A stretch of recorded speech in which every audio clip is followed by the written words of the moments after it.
those that are future are being jeopardized in the next, and none of these guys are coming here for 4 years. They are coming here for 8 years. So we have to really, I think what we should be looking at right now is the voters' apathy, because when you see the whole, for the past few election cycles, we have seen that we have had serious voters' apathy. The two parties have succeeded in making Nigerians stay away from elections. We have over, as of last election, I think I said we had over 80 million registered voters, and less than 30 million participated in the process.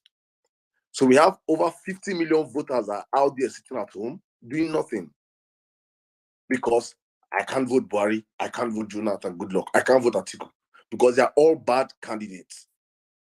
So right now, I'm looking at 2023 as a crossroad for Nigerians, that I don't believe with El Nathan. Another came here and said that they are all the same thing. I can stand here and I can speak for P2B, because you look at the antecedents of people. He doesn't come out and say all politicians are evil. No, there are good people in politics also. If you have not done your research, people have done their research. There's a reason why he has an organic followership. So many Nigerians have sat down, gone down, they have read, they have seen things, they have experienced him firsthand. If you have not experienced this man firsthand, then you cannot say things about the man. People have seen his antecedents, what he has done. And looking at where Nigeria is right now, we don't need another power-hungry, inept person to come up there as a leader. We're looking at someone that is frugal, that understands management of resources. We're in the point right now that we need someone that knows how to save, knows how to hold money, not someone that knows how to spend money. Atiku and Tinubu are a bunch of spenders. They're coming to just spend. So if you have not heard about P2B, please go and do your research about that man. It is open. He's an open book. When they say go and verify, you should use your time. At this point in time, Nigeria should not be following I hear say, and Tinubu say, influencers say. Use your own hand and go out and look at, check Tinubu's antecedents, check Atiku, check P2B. It is open. You have to see that this man is someone that, yeah, it's a very high heel. It's not something that's going to be easy. But I am saying this because we shouldn't have people coming up here. If you don't know about the man, just say, okay, don't group all the politicians that they're all the same. They are not all the same. We have someone that is standing out amongst these criminals that are coming out to vie for position right now.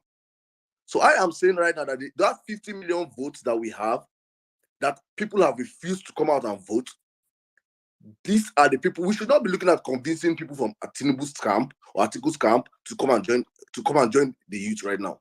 Those ones have sold themselves. They know what they are. Most of them are tribal. They're doing this because of he's from my tribe, or he's my religion, or I stand something to gain. We are looking at Nigerians now, generally in Nigeria, from the north to the south to the east to the west. Buhari have happened to people. Nigeria has happened to people in these last 7 years. Those are the people that we need to rally right now, around now. Say, how do we get these people out? How do we get people to go and vote in 2023? Because if we miss this chance, it's 2031, if there will be a 2031. So I think with this, I'm just going to yield my mic and say, Nigerians, please, let us do something different. We can. It is not impossible. It is not impossible. Let nobody tell you, P2B, he does not have structure. He does not. It is not impossible. There's nothing. That word impossible is not impossible. It can be done if the people willingly come out, vote, and defend their votes. Then we'll have it going on. As for till then, all I'll say, please don't allow anybody come from any camp to hold you back. Thank you very much. I yield my mic. Thank you very much. Someone sent a DM saying he wants to.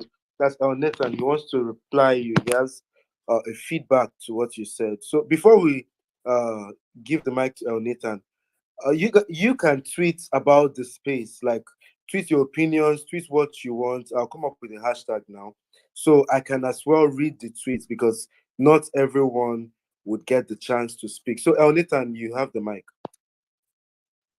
Thank you. I mean, I really don't want to join issues with people who have very narrow political leanings. My point was very broad about how power and politics corrupts people, especially in a place like Nigeria that is so large and so complicated. We speak as if voting is a silver bullet that solves problems. It is not. If you vote a Peter Obi today, much of the problems that beset Nigeria in exactly the same way that we had a Jonathan, who, in spite of all of the things he tried to do, was met with this gargantuan political machinery that has been developed by the elite that exists in many facets of Nigeria.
That why Niger can come right back so I can add as co-host.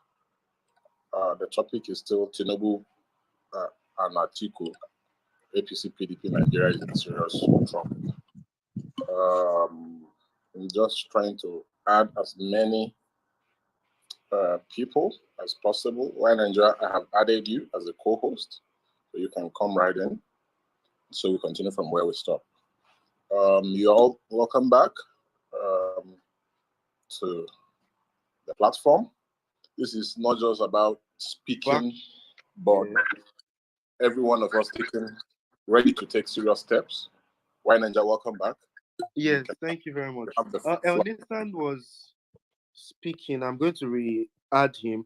But meanwhile, we can tweet our opinions, and because it's not everyone that will get the chance to speak. So you can tweet your opinions, add the hashtag Twitter Spaces. But just hold on, I'm going to create a unique hashtag for this. I can see some hands up. Okay, ATZ, your hands has been up from the last session, so you can go ahead. Okay. Hello? Can you hear me? Loud and clear. Okay, all right. Thank you, everybody, for the contribution so far. There's a guy who just spoke before, I think Saddam, who said something about 15 million people sitting at home and not voting. And that's the number that really strikes me. It's kind of like, that's more than half the number. Let me have the this. The number of people who actually voted in the last elections are less than half the total number of people that registered and got their PVCs. So that's the thing. 50 million people sitting at home. So where are these people? That's the question. So I sat one day and I was just thinking to myself, like, how do I feel like I believe in a Peter Obi to be president in Nigeria? How do I help him become a president in Nigeria? So I thought to myself, what I'm going to do is go to try and do some kind of personal work. I'm not looking for people to say, okay, this is the thing that everybody should do and all that. But I came back to Benin State. That's where I'm from. And we say things like, you can't win the presidency without the north. I consider Benin to be north, because they said it's north central. So I go back here with a few of my friends, and we brought up this thing where we are trying to get to people who actually have PVCs but didn't come out to vote the last time when the elections held in 2019 or 2015 or whenever. So what we do is we one of the things we're doing is knock on doors. So we go out, knock on doors, like, because I brought up this idea. I was talking to my friend and I said, Do you know how this Jehovah's Witness people do when you come to your homes and you're just sitting there and knock, you come, they talk to you. Sometimes you don't like the fact that someone is knocking your door anyway, but you come and they talk to you, you get a message, they leave. That's what we're gonna do. So what we've been doing is just go around the homes, knock on the doors, ask people like maybe there's a thing we always do where we get our attention. So we say, did you vote for Buhari last time and the last elections or something like that? Some of them are like really pissed about the questions. Like, how can I vote for Buhari? Say, fine. So if you didn't vote for him, who did you vote for? And some of that most of them actually that people we've been talking to, they said, no, I didn't vote. And we asked them why. So they keep telling us these things about we don't believe our vote count. It doesn't matter what we do. Everything's just going to be the same and stuff like that. So now we talk to them and say things because me personally, I'm not just getting people to vote. I getting them to vote for Peter Obi. That's what I'm doing. So that's one of the ways I'm trying to say this thing. So, but the thing is, whoever the person you believe in to be the president of this country is, be someone else, maybe not an Atiku, not a Tinubu, I guess. The thing is, if we have people around the country doing the same things, like trying to actually get people to come out and vote, because what I see in this place in Benue State is kind of like when you come to Benue, they tell you it's people in the rural areas that vote. It's not people in towns, not people in the urban areas, and which is actually true. So if you see these numbers and you understand that most of the people out of the 50 million people that Saddam was talking about are urban residents. These are people in urban areas. They don't go anywhere. They just sit at home and then complain about who the leader or who the winners are and stuff like that. So it's even easier if you're scared of like you want to go to the villages that it's not safe and all those things. You can actually talk to them. They're right in town with you.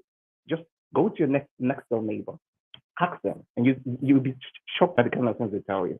These are people they didn't just vote. So another thing we actually do in Benue is kind of like we understood. What I understand is the lifestyle or the social lifestyle of a normal, or let me put it like an average Benue youth. So they like to drink a lot. So you go out at evenings, you see people seated at beer parlors and gatherings and all the social gatherings around anyway. So what we do is it's kind of like a round table cafe or stuff. So we set up a table. Sometimes we have like 5 people come into a joint and then we see 5 tables. We just sit at 5 tables and then allow these people to come around. And when they come, we just start up topics of national interest and politics and all those things. And then you see that we're talking about this, you understand the triggers are like when you bring up something like a Buhari or an Atiku or a Tinubu, that's like a trigger for them. It gets them interested in talking to you about something. And then we start talking to them about how they can actually make things better. But their own beliefs before the conversations anyway. It's kind of like whatever we do is not going to change. I think, look, if we don't vote, that's when nothing is going to change. Vote, and then let's see whether we don't vote, we don't win or we don't win, or we're going to lose or we win and stuff like that. But basically, that's what I'm doing. So what I'm trying to say here is to see if people can actually do this kind of thing, like around the country, apart from just getting people to register to vote.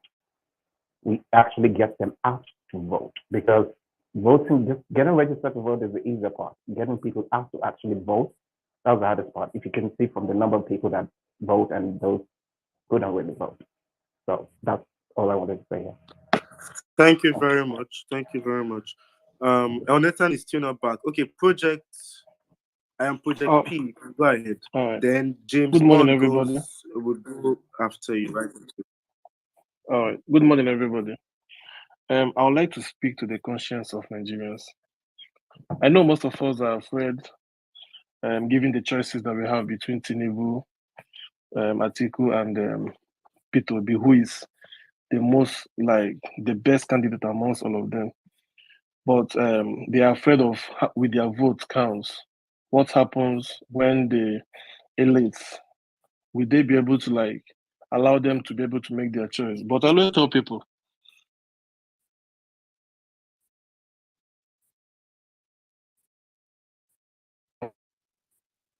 was purely against the common masses, and then everyone wanted Rochas, who was then not so much in favor with the elite, but was popular among the common masses.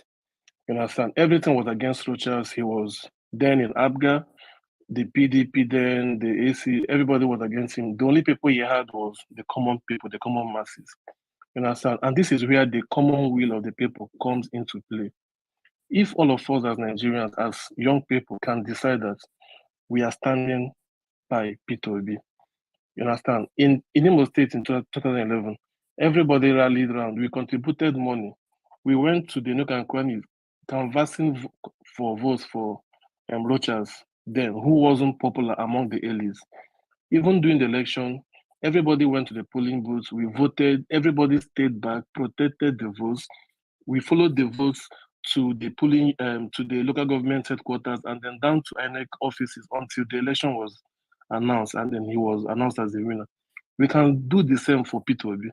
People keep saying he doesn't have the structure, he doesn't have the, but we are the structure that can make this work. If everybody can bring out their time, bring out their resources, and do the right thing, believe me, we can, like, yes, money plays a big role, but human beings, we are tired of the present situation of the country. Nigeria is not working. That's the simple truth. Youths are leaving every day to Europe, to US, and the rest of them, and we are not happy doing that. So we can decide to like make a bold statement in 2023 and say no, enough is enough. Let the youth take back this nation. Let the youth contribute to their quota. Let everybody bring out their resources, their time, and protect our vote. We go there and vote. We protect our votes. Yes, they will come to intimidate us with their talk, but we can resist them. We did it in Imo State, and it worked out. Then the army, the police, everybody was fight like against us. But the youth stayed. We said no. We actually slept at the INEC office for 3 days because at a point they said the election was inconclusive. The youth in Imo State, we stayed back. We were at the INEC office for days. Nobody was going home. We brought phones. We bought mattresses. People were bringing in food and water. So this is where the will of the people comes, and then we can actually resist these people. So all I'm appealing to everybody is let us all agree that we are tired of this bullshit that is happening in Nigeria and make a bold stand. I believe we can overcome these people. Money is everything, but how long will the 5,000 that they're giving you last? Will it last you to the next election cycle? The answer is no. So we can actually make a difference if we can all stand and say enough is enough. Thank you, everybody. Thank you very much. Thank you very much. Jeffrey wants to speak, or Nathan wants to speak. But meanwhile, a question that has been resurfacing and has maintained its poignant stance in this conversation. Number one, the talk of this structure thing. It's fine. Everyone knows that we all want change. We all want not the change that was promised to us 7 years ago. I mean the change, the real change, right? But it seems like we have so much work to do. It seems like we have so much obstacles to overcome. So what is the way forward? It seems. Do you get? So Jeffrey, go ahead. I want someone to speak to elaborate on all of this, to speak in a very exponential way and break all of this down. So Okay. let's give Jeffrey the mic. Let's hear what he has to say. All right. Thank you very much. Good day, everyone. Well, I think we expected the results from both political parties. I mean, the PDP and the APC. Some of us who are actually politically savvy saw this coming out to play. Because if you look at the PDP, the obvious choice was Atiku Abubakar. And if you look at the APC, the obvious choice. For some people, even though there was a drama there, they just brought up a consensus 24 hours before the convention and all that drama. Now we know it's Asiwaju Bola Ahmed Tinubu. Now, coming to the question that Why Niger asked, there is a whole lot of things to be done concerning Peter Obi. The structure is there to be taken. How do I say so? There needs to be proper alignment with every stakeholder involved. Look, let me give you a little story. In 2019, I went to vote with my mom because our polling unit was at Aguda, Surulere. And Onikoyi, if we're very conversant with Aguda very well, all of us were staying in Surulere.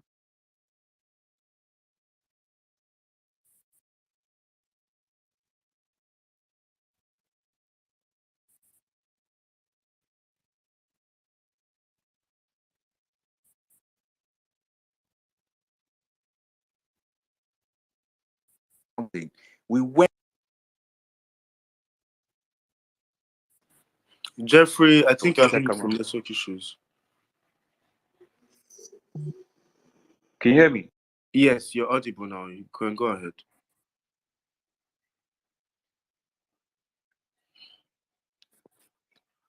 Okay, Jeffrey will return.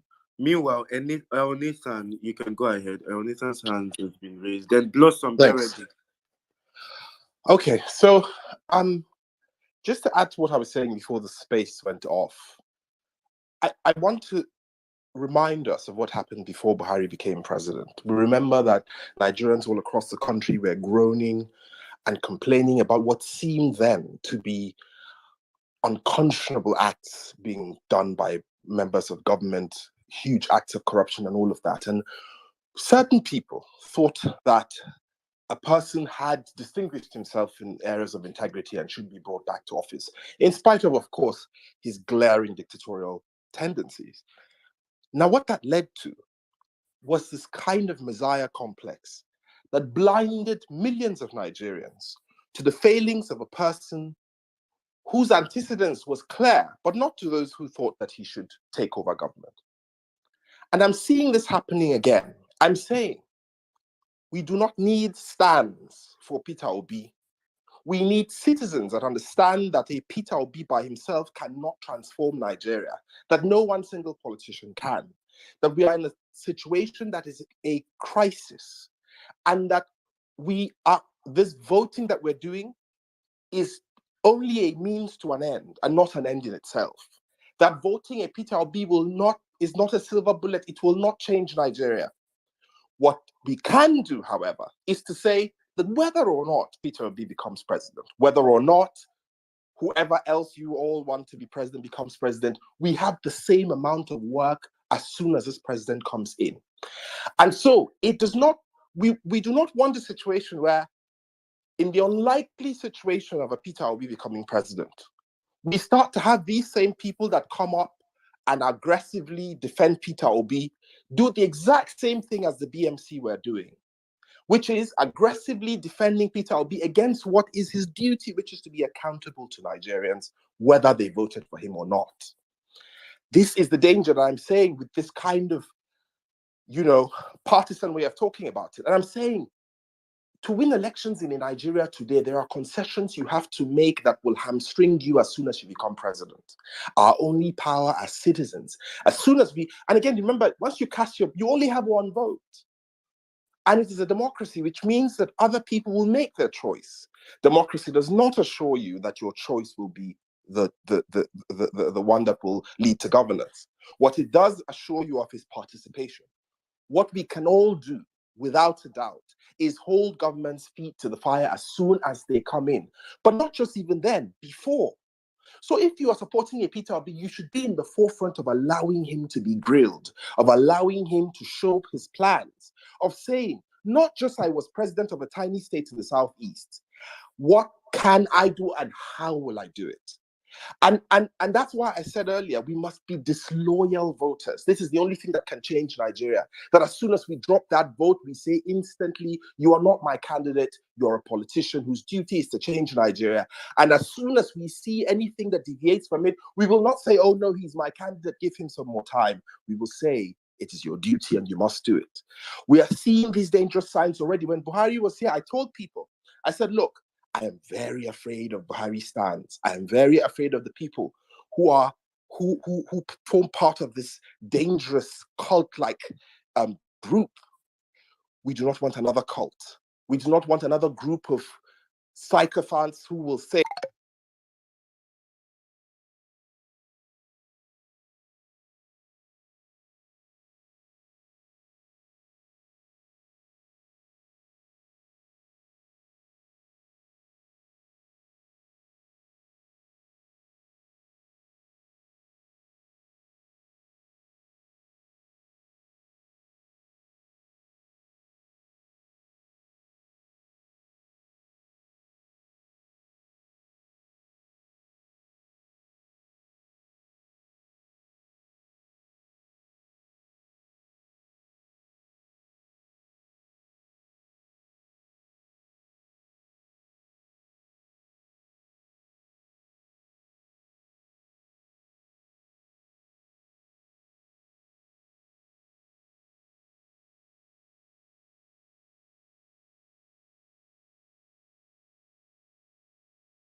8 years from now, I'm 31 years old right now. 8 years from now, I'm going to be 39.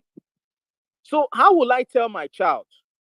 By the time these same people continue and say that I was part of the reasons why you have this rubbish future. I'm part of the reason why you are where you are. You are where you are. I'm part of the reason why as a youth you don't have a voice. Don't you think my child will look me in the face and spit on my face and insult me every day as his father? I want you to search your conscience, because I know some of you, you don't have a thinking faculty. Now, once you see small change, you begin to lose it. Ask yourself, in 8 years from now, is this what we want? The second thing you ask yourself is, don't you deserve better? You dey forbid to be like America. You dey forbid to be like UK. You dey forbid to be like Germany. You dey forbid to be like Canada or Australia. And on a final note, is it right for us to keep recycling the same set of people, the same set of rulers? Because I don't like to use the word leaders when I'm talking to Africa, when I use it in an African context, because we don't have leaders in Africa, we have rulers in Africa. So if you are going to vote based on your stomach, and that was why I don't blame, there's this very popular revolutionary leader, go read about him, Che Guevara. He said something when he came to fight in Africa. The reason why he could not fight and liberate African countries, he said, because the African man thinks with his stomach. And so that's why he puts his stomach first. So he doesn't put his common interest first. So we know some of you have collected small change. We know some of you don't have sense. It's anywhere they push you to. Any popular opinion, that's what you follow. But ask yourself one question and search yourself and ask yourself, who do you think is the best person for you? If you feel Tinubu is the best for you, by all means, fire down. If you feel Atiku is the best for you, by all means, fire down. But it will be a very big disgrace if after you have voted these any into power and they begin to make your life miserable and you come out on Twitter to cry. If you are one of those who will come out and cry in the future after giving yourself a disaster, it won't be well with you and your generation. If you are one of those who will come out after voting these same old men, these same people who have destroyed your future, who have destroyed the country, and you come out at some point in time to begin to cry of whatever it is we are crying now, cry of hardship, and you begin to solicit for funds. Oh, my pikin is sick. Now God will punish you. That pikin will die. Because now you kill that pikin. I hear the mic at this point. Wait, now Jack be this, abi? Now Jack now. Jack, I'll miss your mic, Jack. Brother, Jack, why you change your name? Oh, now Henry na my name now. Henry na my pa name now. Not the dear now. Jack na still my name. Yeah. Oh, okay. Jack. Lomio na waiting my Lomio na waiting my Lomio na waiting my French colleagues to call me for here. Oh, you don't say the name change, but the violence no change. Now, like no, they pay me. You see, Baba, you see, Baba, you see this life, bros. I don't learn one thing for this life. If you want pass message to black man, you don't pass messages to black people from a point of love and compassion, because by nature, it's not they used to love and compassion. Now, king, it's a pass message to black man. You pass it with a king. You understand those days when Martins they play ball? If you want me or Bapemi Martins play well for you that time, give us a head ball. He will play well for you. But if you carry and go team like Barcelona, it will fail. Because you know they used to that comfort. Give us a head, made it run everywhere. He go play well. That's what we all be as black. So I know they really nothing they shock me again if I see them. Tinubu emerge as this thing flag, but it not shock me. First way they even they waka well. They even they shape when they waka. I beg again. Sometimes a black man, my next life, may God not make me black man. Honestly, no. Thank you. See, now we cannot talk. Now we cannot say instead of God to make a black man again for the next life, may God make him to be three, or at least. You know that my own cocoyam. At least I can use for kitchen. At least they will take the chair or take. Na cocoyam self. Person go eat me, go thank God. You don't want to, bro. I beg. Okay, where you go? I beg. I get one wish. Can Tinubu just pick any Igbo person as his vice? It will never happen in the next 300 years. Just in case. Why you talk like saying you don't know the political calculation of Nigeria? Look with it. No, it's not make with the see. You don't go even see. If like this night now, when they will give him like a list of 10 to choose from, or when they will deliberate on, an Igbo man's name will not go enter number 50. Do you understand? Because of the way Nigeria, the demography, So, but that aside, I wanted to chip in something. I think I said it earlier. Why does it look like people would always clamor for a better Nigeria, and Nigeria is really the state for Nigeria? Is it because they don't see what in better life be like? But Nigerian man, with this a negotiation waiting for hold up now, would they tell you, would they happy under hold up for 4 hours? They shout, say this a man don't win. Like these guys don't normalize suffer. It can't be like saying what it's supposed to be. Like it's crazy the way some of us think. It's really like I don't get it. How can you just come? What are you saying? Don't say see imperfect. I think now, I don't know. All this thing where they say come and sell your this thing to us. Don't come and sell anybody to us. Support who you want to support. You understand? Because like I usually say, you can't expect somebody who benefits directly or indirectly from like Tinubu, for instance, to come and start supporting someone else. You understand? Go create your own platform. Don't go and open space like this. You don't come sell anybody. No sell and give us. Open your space. You have your own audience. Go and sell them. My issue there is say should be now person came on this place and said Abia State gets seaport. I beg. If a person no come now, come talk that thing now. You for know. Common sense, no, you say not the.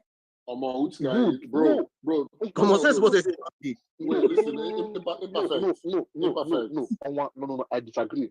If we don't debunk this guy now, if we go around to the 30 people, that no man go sell and to people now. No, we believe these things. No, they come they sell these things. Give us, man. It's wrong. It is wrong. If you know, counter them now. So that next time, when you open mouth, talk that nonsense for your people, because people go not say you lie.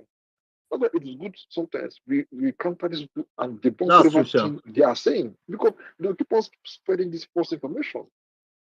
No, what I'm saying is what I'm saying is what I'm saying is do your own. See, support your guy, no doubt.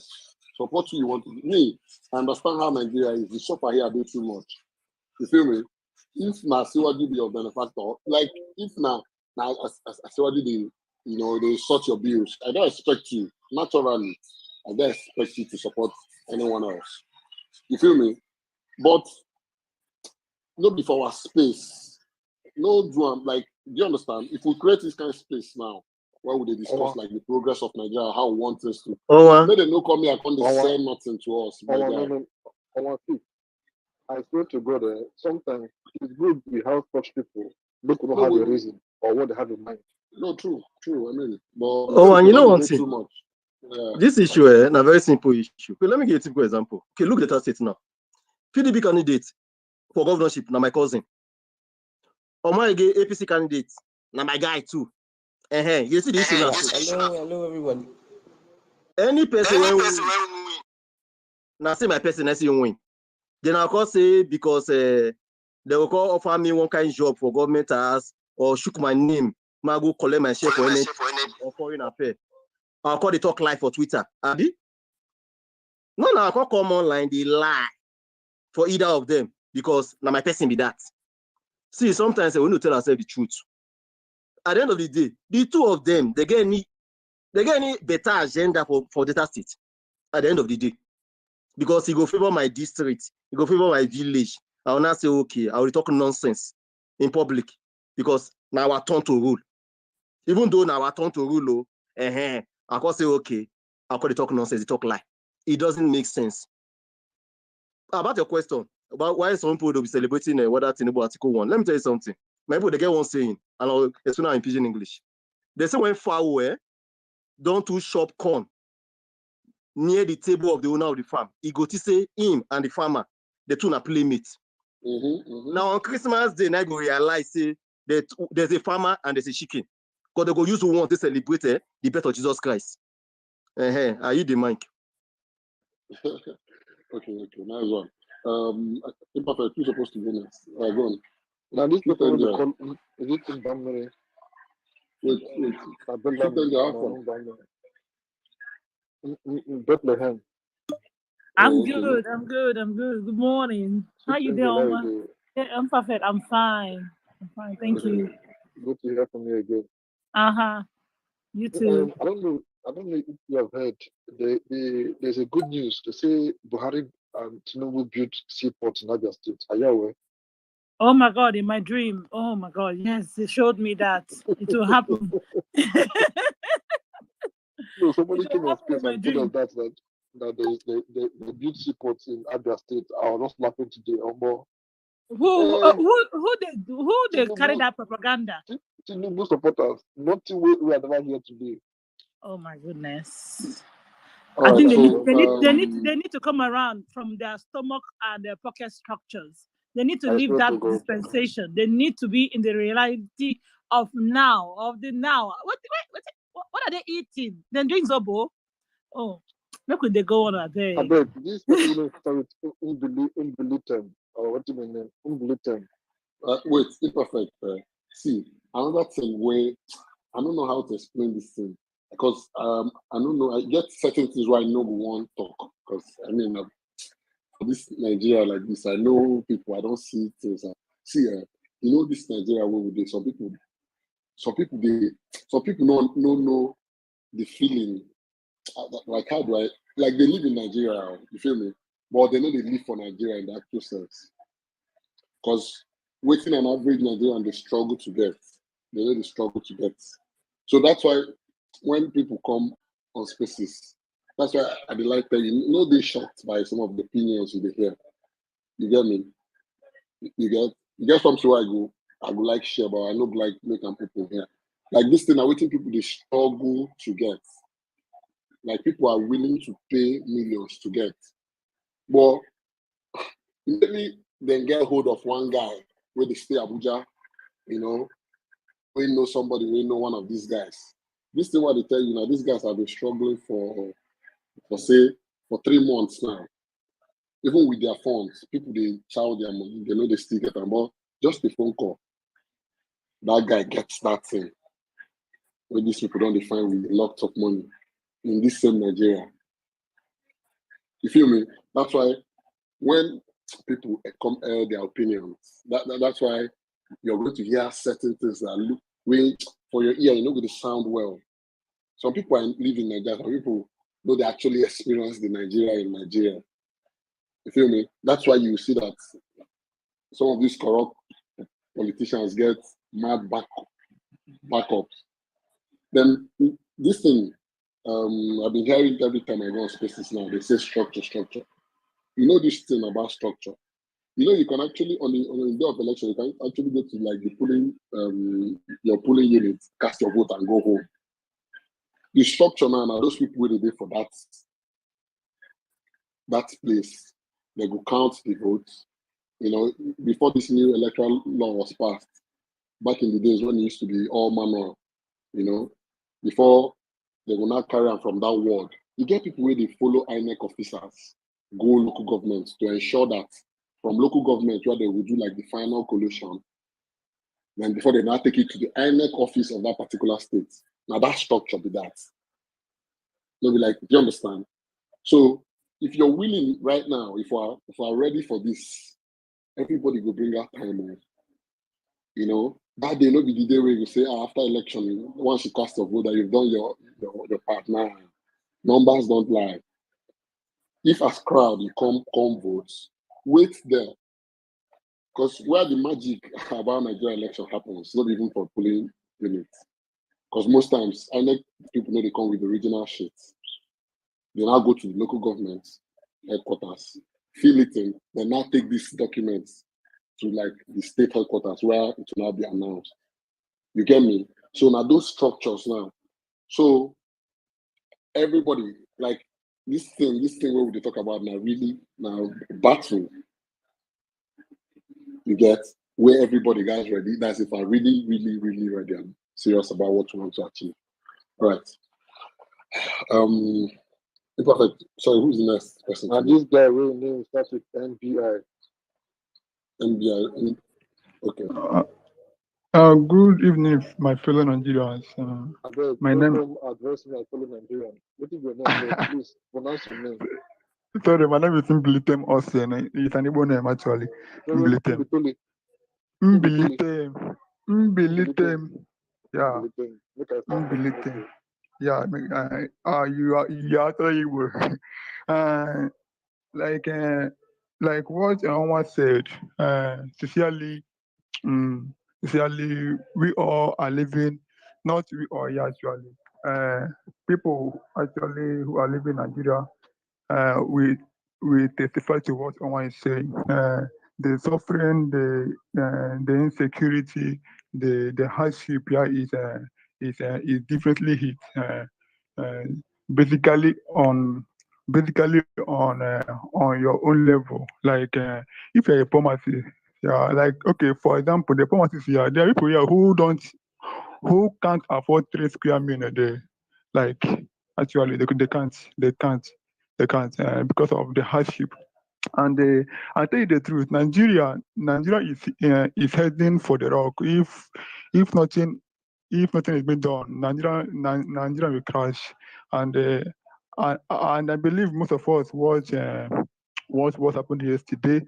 Look at uh, when Obon was saying something. He said where is the justice of this country? Where is the justice? Where is our conscience? Where where do we keep our conscience? Do we exchange our conscience with money or material things? This is the turn of the Southeast. Of the Southeast. Look at what's happening in Nigeria. If the South if the Southeast now is not being given opportunity to rule at least to ascertain to that highest office of the government, Nigeria is heading very very on a very speed level to a rock, and this is very bad. Okay, look at what happened in Owo some days ago. I was surprised seeing Ondo governor tweeting about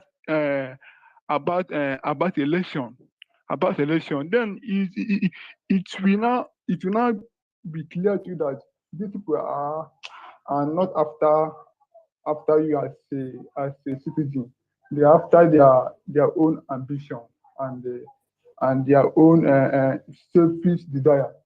Look at this man saying about politics, talking about he's not even concerned of the people that lost their life in his own state due to insecurity and all that. Please, I want to just add one or two things quickly before I withdraw the mic.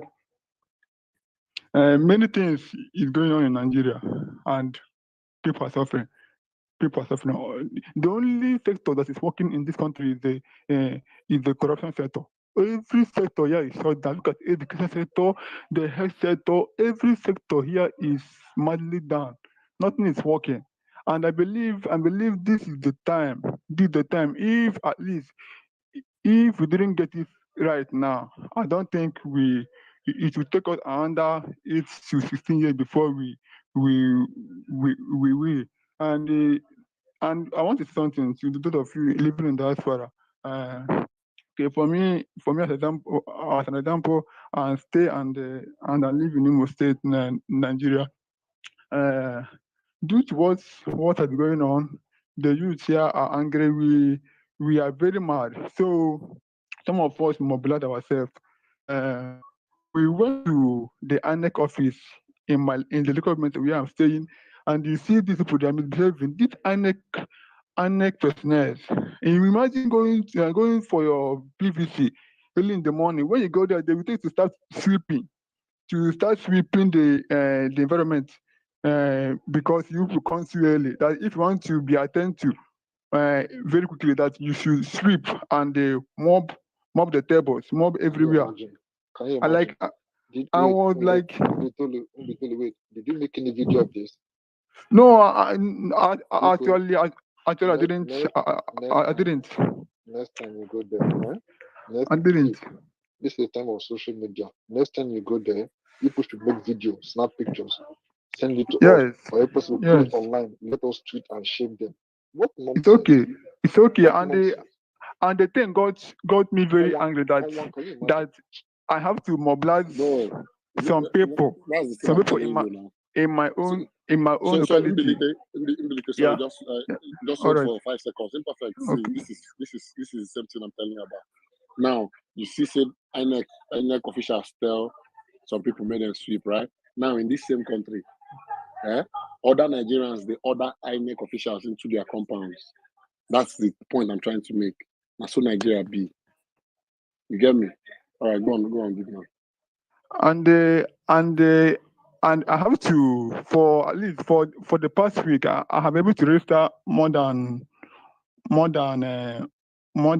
not more than 50 persons, mostly older elderly people, yes, who can't afford to go to the local government. And these things, I know where it pains me.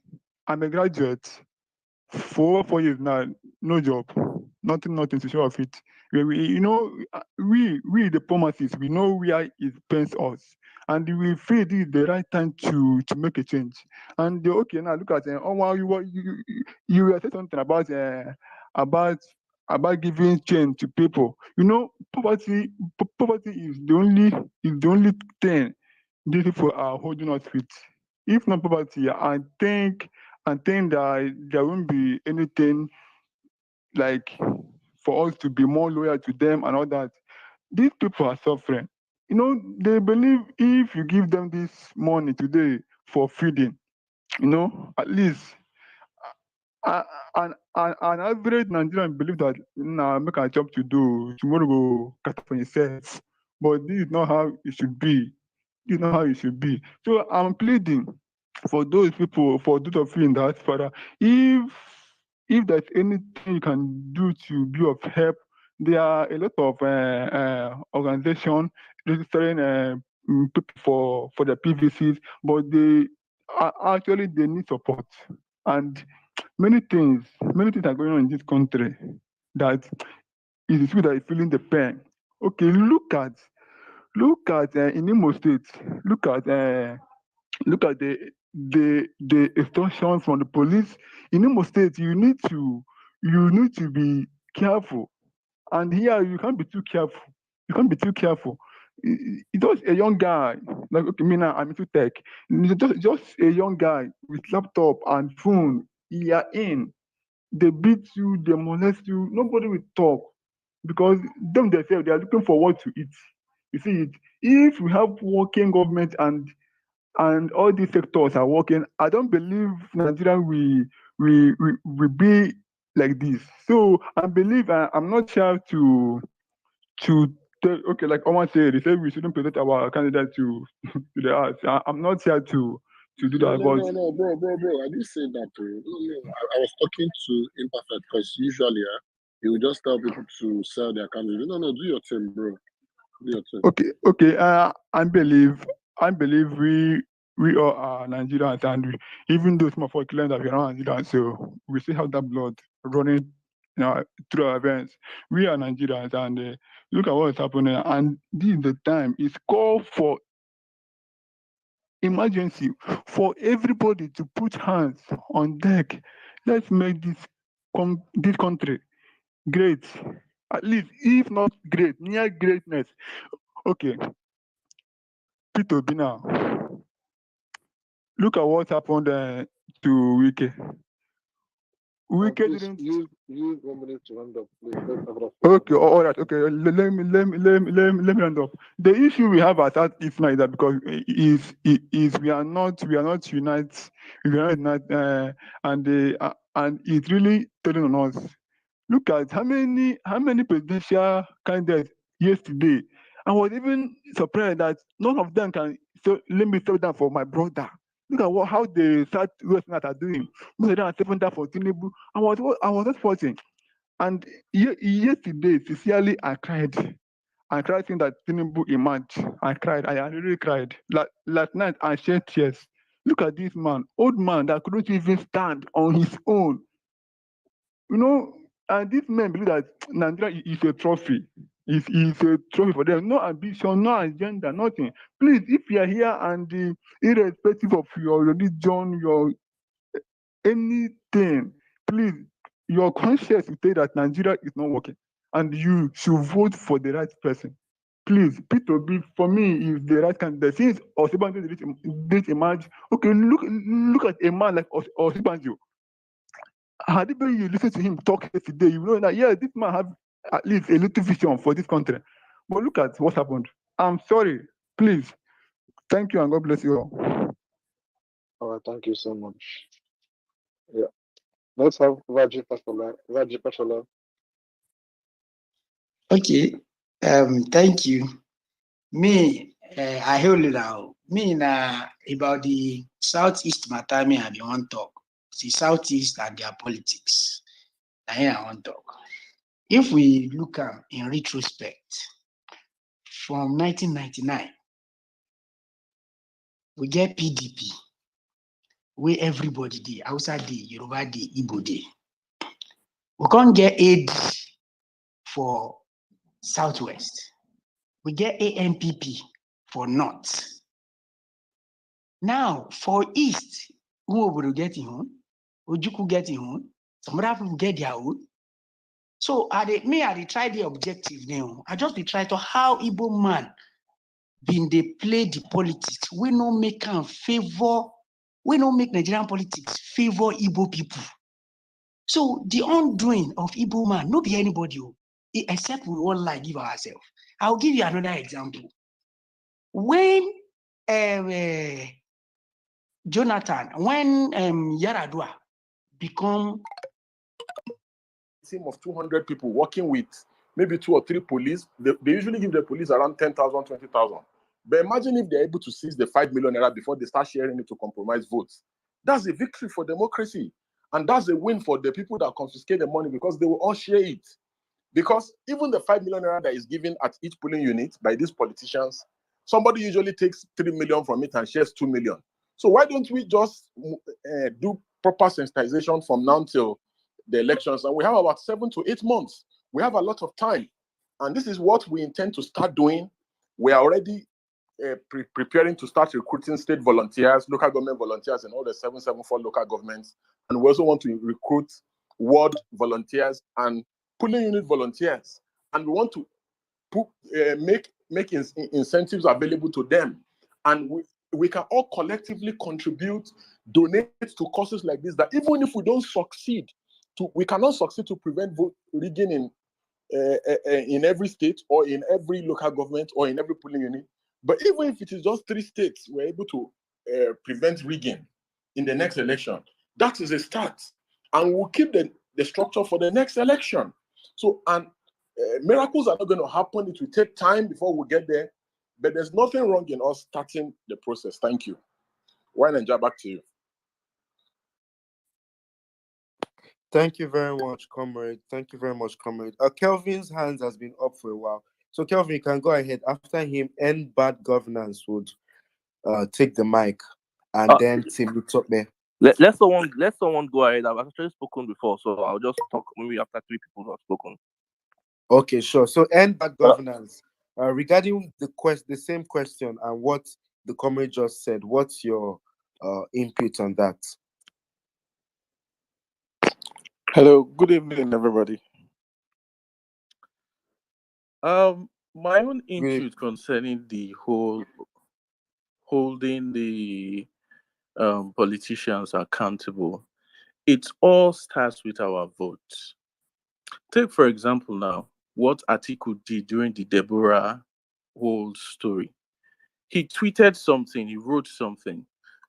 When the Northern youths, they went to his page and they attacked him and all of that, he had to retract that statement immediately because he knows that on the voting day, those people, they come out and vote. I feel that why our politicians, they take us for granted is because they feel that on the election day, most of us, we don't come out to vote. So the first thing we need to do, I know very well that Peter Obi cannot do everything. He needs the House of Assembly and all of that.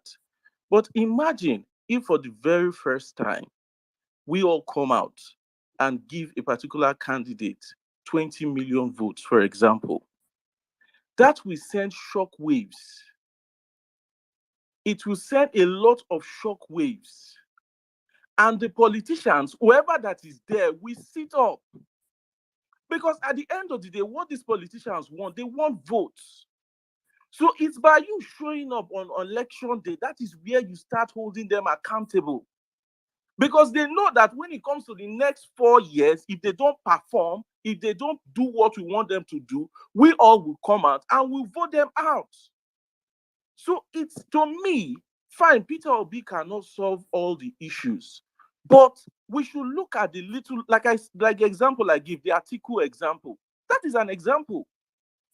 A lot of people, they will say, oh, vote does not count, our vote does not count. Then why did Atiku delete that post? He deleted that post because he knows that the northern youths, they come out and vote. So that is an example for all of us to see and take, that votes actually count. So what we need to do now is to make sure that our votes count for the right causes, not for religious causes and all of that, like the northern youths. But we should come out and, like, people, they'll say, oh, there's no structure and all of that and all of that. Goodluck Jonathan, when he ran for the very first time, he was not a big name. He was not a big name politician, but he won. Why? Because a lot of people came out actually and voted for him at that point in time. Fine, you might say, oh, it's not only on social media. You don't need to, we all have families. We have our relatives in the villages and the rural areas. We all come from villages and come from rural areas. You can start with your own family. You can call people back home and say, oh, this is the candidate I want to. This is the you can explain to them. Just place a call, start with your family. If you can educate 10 people in your family, even in those rural areas, your cousins, your aunties, your grandmas, those people in the rural areas, you don't need to go far. Within your family, if you can organize your family, they themselves, they will spread the news down there in those rural areas.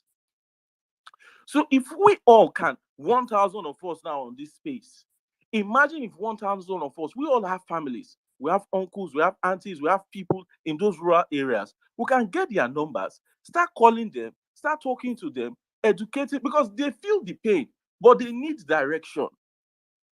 So we can start from our family. If 1,000 people, for example, educate 10 people in their family, that is 10 people that are educated already easily.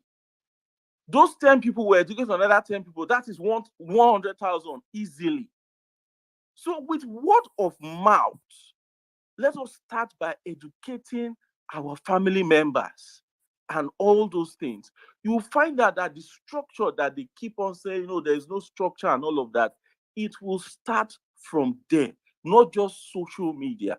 And in terms of voting for governorship and other things, the simple criteria I will suggest that we all look at is, for example, if you look at the aspirants for the governorship elections in the various states, you need to look at, okay, if this candidate is in charge of my company, for example, if I have a company, can I place this candidate in charge of my company? If you look at a candidate and you know within yourself that you cannot place this candidate in charge of your company, then there's no point in you voting that person. That is the simple criteria we should look at. We should be selfish about it. Look at a Peter Obi, for example. You look at a Tinubu, for example. You look at an Atiku, for example. If they put these three men down and say, okay, you have this company, who are you going to put in charge to run the company? That is the truth. We know that if we have a company tomorrow and these three men, they come for interview to run our companies as CEO, we know who we will pick. It's a no-brainer. Then all of us will forget religion, will forget ethnicity and all those things. So if we can do that for our private companies, why can't we be selfish about our own country, about our own state, about our own local government? So those are the criteria for the state, for the local government. We all that are educated, we have internet and all of that, All the candidates now, they are all out. All the parties, they brought out their candidates for the various states, for the various local governments, and all of that, House of Assembly, Senate. We can do our research, pick our various candidates. When you pick your candidate, you start making calls. You start calling, call your uncles in the village, call your aunties, greet them, and educate them, and tell them that, oh, this is the person I would like you to go for. I have done my research. Oh, this is the person I will bring good for us, oh, and all of that. And another thing again, there's strength in numbers. If we come out en masse to vote, these politicians, it will be virtually impossible for them to buy the vote. Because, for example, if they budget, for example, now they already know the statistics. So they will be budgeting for 12 million people, for example. And on election day, 50 million people come out. They will not be able to buy the votes. But because a lot of people stay back, that is why they are able to afford to buy the votes. That is why they're able to afford to buy the vote. So if people tell you that your vote does not count, it's a lie. Because if this vote does not count, these politicians, they will not bring out money to buy those votes. That is the truth. They will be selfish about their money. So for them to actually bring out money to buy the vote, that is another example, and that is another clue to us that these votes actually count. But they put it in our psychology that the vote does not count, so that you will not come out, so that it will be easy for them to buy the little people that come out. So we should educate people that everybody should come out and vote. Once we have that strength in numbers, they will not be able to buy the vote because they cannot afford it. Because we will overrun them with votes. And that is the truth. And it's because a lot of people don't come out. That is why they are even able to rig the election. Because at the end of the day, they have spare electoral materials to rig with. Because when you register and you do not come out, INEC have already printed your ballot paper. So if you do not use it, you are now giving the riggers free ballot paper to use. But if we all come out and exhaust our ballot paper, they will not even have ballot paper to even use to rig. They will not have ballot paper to use to rig. So these are the little tricks we can call your people. Start from your family. You don't need to go outside your family. The company you work with, the friends you have around your people. Let us start from there and educate people. And once they see these numbers, whoever that is in charge will be scared because they know that the numbers are out there. So they will have no choice than to do what we want them to do. Thank you very much. You've spoken so well. Thank you very much. Uncle Zat, I am Kana. Please go ahead. Sir Vic, you're up next. Hi guys, thank you for having me. Good morning, good evening, good afternoon, wherever you are. The last speaker, he did speak well, but I just want to make some points. The first thing I'm going to say is, in Nigeria, poverty has been weaponized, right?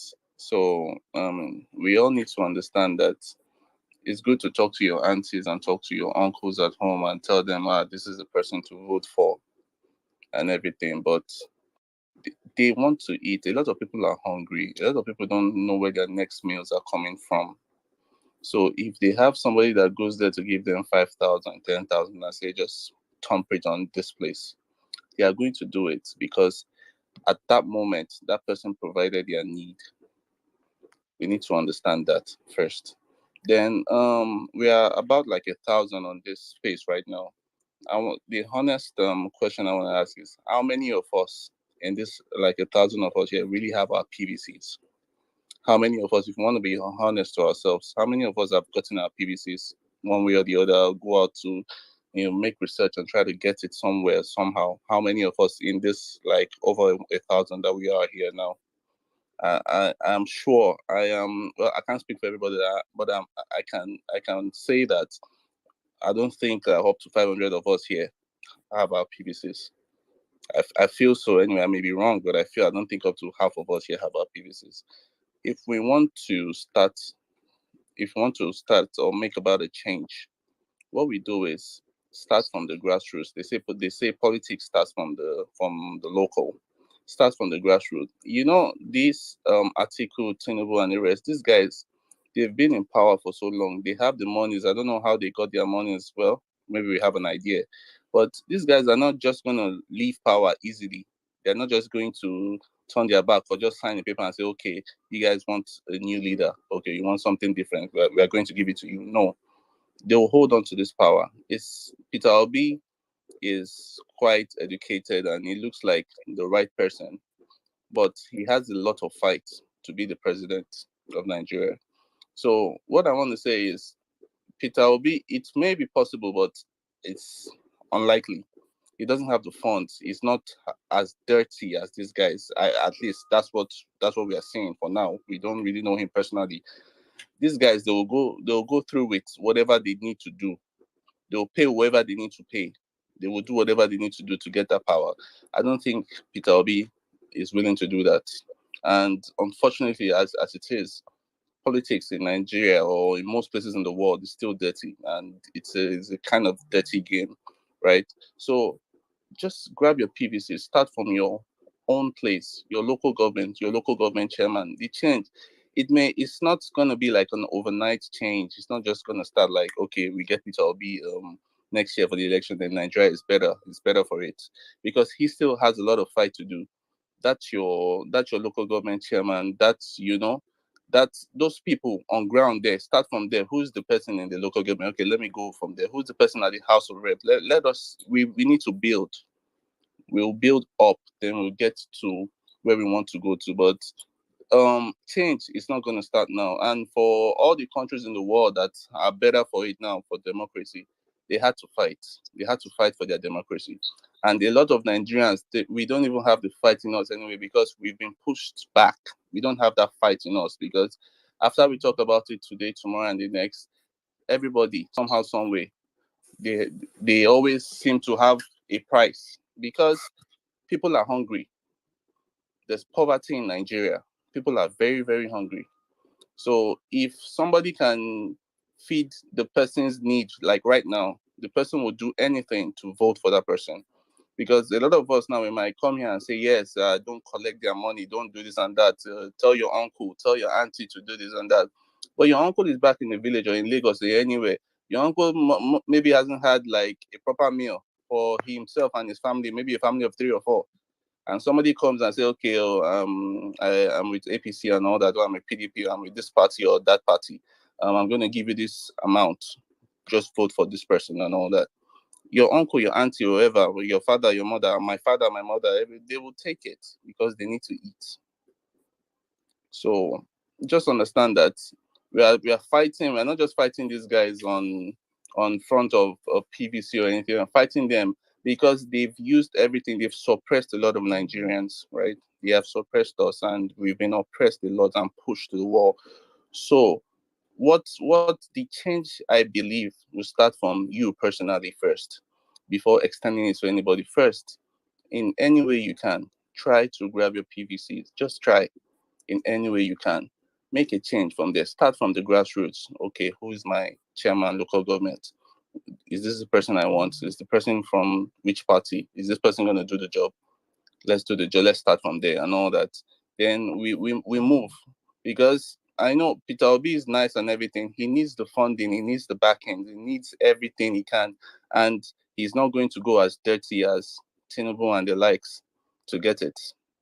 He's not going to do that. That's why he left PDP because they were doing things he didn't understand or he couldn't do. So I think we just need to start with ourselves basically. Start with you. You are the one. Get your own PVC. Start from yourself. Then you can extend it to whoever you want to extend it to. Thank you for having me.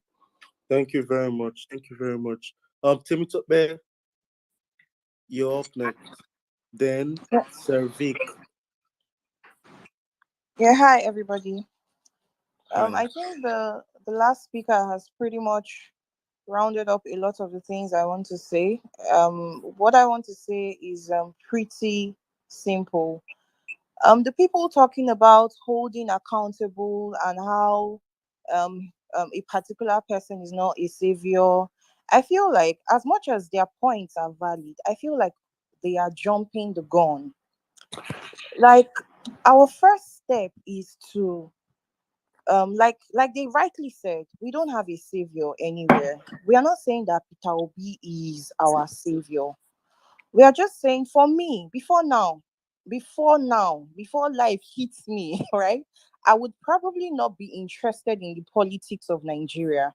4 years ago, 8 years ago, I did not care. But now, within 2 weeks, I sat down, I watched every video I could find on Atiku, on him speaking about what he wants to achieve or what he wants to do. I watched every video I could find on Tinubu. I watched every video I could find on Peter Obi. And off my head, I can tell that Peter Obi, to a large extent, at least if we want to go by what he says, is a lot more credible and has a plan. He has literally gone to countries and he has seen how they work in their countries, and he wants to, and he's starting with basic things, basic small businesses. That's what he said from his campaign and everything. So why not, first of all? And I also don't agree with the people that say we should not have a cult like following. For where Jagaban is now, or where Bat is now, the reason he's where he is because he has a cult like following amongst a lot of, I mean, I don't want to call them, but touts and a whole lot of other things.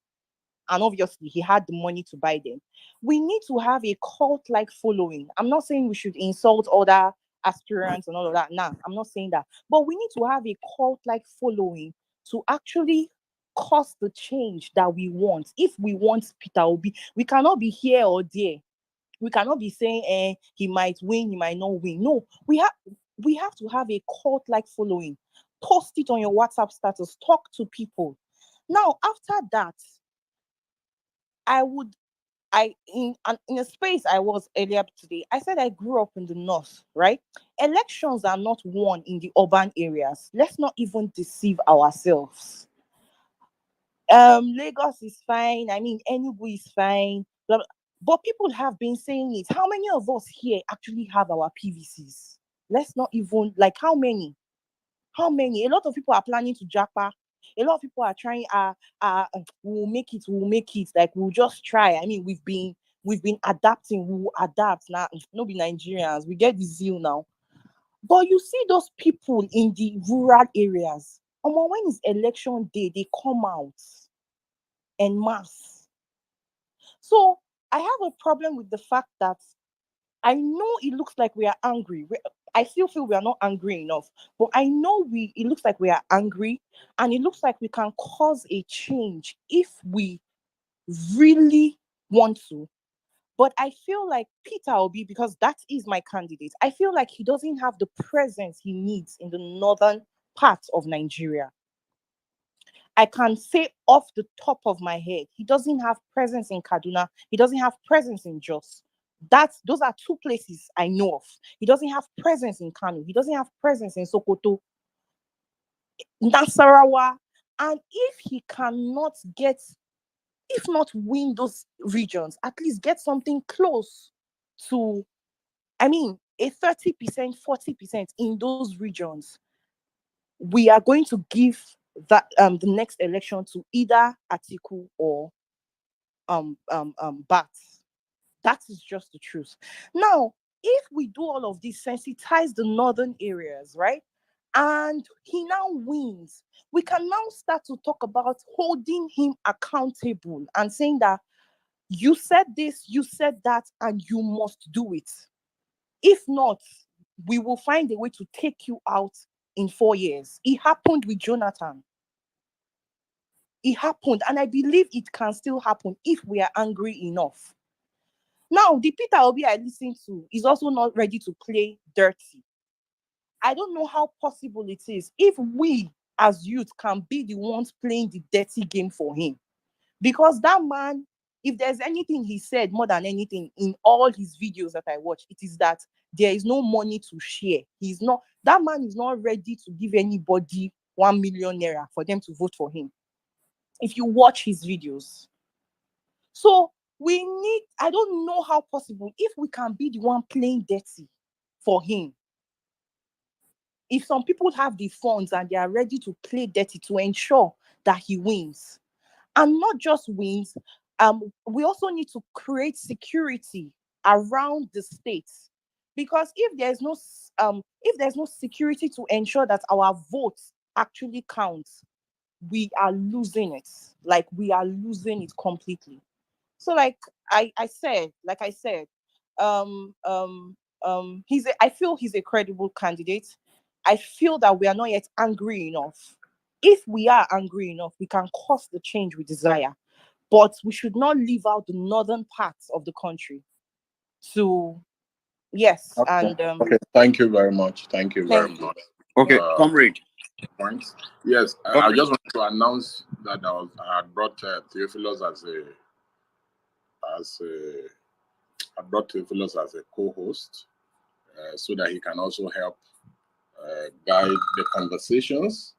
And I would like to bring to the stage as well one of, I'm just looking for a way of bringing Kabir, to the stage. I'm trying to bring Kabir. He's an Ashiwaju. He was on our last space, but okay, it's like, sorry, hold on. Okay, Theophilus, you have the platform. I brought Kabir, so he takes care of the Ashiwaju angle. Then, if it's possible, you also bring somebody from from Atiku to take the stage. Then you bring somebody from Peter Obi to take the stage, so that the conversations is balanced. It's too one-sided, and Okay. it's There's not. absolutely There's absolutely no Because we problem. are discussing Atiku and Ashwaju, the bad options. So we also need to bring their people in, on the conversation. Okay. Okay. Good to have you here, Sabi? Why Online. Anyways, I just want to say that, please, to all our speakers, if you are given an opportunity to speak, please try and keep it short for us. I can see over 60 requests here, and we just have to keep it very, very short so that others will have opportunity to speak as well. So why online? I don't know who is next online to Sabi? speak, so you guide us. Tio, how are you doing today, comrade? Good afternoon. Mr. Kabir, congratulations to you. I know your man has won. He has Yeah, won phase one of the battle. Yes, apparently, breakfast was not served. Comrade Chef didn't make it to the venue, but we were fasting regardless. Thank you very much for that condescending congratulations. But thank you regardless. So Tinubu versus Atiku. I want to quickly put out a rebuttal for something the last speaker said. You see, you cannot keep dismissing the angles people come here and talk about politics. They have their own opinions, they have the way they see things, they're optimistic, they place their optimism, in a party or in an individual, and that is okay. Remove the religion, the ethnicity, and everything. Let's keep that aside today. Let's just talk about individuals as individuals, from personality to academic qualifications to performance to experience. Let's do that and see who is going to win. Now, you see, she spoke about Peter Obi. And I have said it several times that if you're talking about being learned, Peter Obi is learned, regardless of whether he has a PhD or not. He is learned, regardless of whether he's a professor or not. And Peter Obi, over time, has had relationships, had business dealings with a lot of people, intra, as well as local and international. And then he understands the dynamics around business. But this is it. This is the one thing he is not acknowledging. The system is designed in a way that there are forces within the oil sector, there are forces within the agricultural sectors, there are key personalities within the academic sector, there are, forces within mines and steel transport. These are people who have been in the business of these sectors in the last 40 to 50 years. They have sowed so much seed, they have put in too much money. Now, Peter will be saying, I am not going to use the one force required to move an NGO, not to talk of a country, not to talk of an election. An NGO, if you are going out to sensitize and, for a sensitization program, you need money, transport, logistics, and all that. Now, he is saying, I'm not giving money to anybody. That means the pressure groups, these fundamental pillars of politics, pressure group, lobbyists, media, he is not going to give them money. So it is basically delusional to say that in a society, a modern society, regardless of how backward one argues we are, but in a modern society or in 21st century, that a presidential candidate of the most powerful economy in West Africa and the most powerful, military in West Africa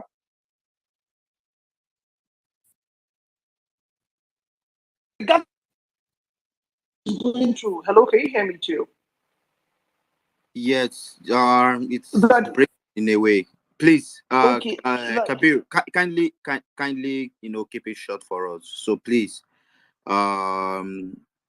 if you can just because you are going to be here, for a very long time. So okay, no problem. So we can so give somebody like that is going to contend for such a seat, and then he is going to be so uptight about it and akagom about it. It can work. That is one. Whether he has the structure, whether the structures would magically appear. Now, when you put the three candidates together, the only thing Peter Obi is doing different from what Tinubu or Atiku is doing is that when he sits to write his speech, he chooses to talk about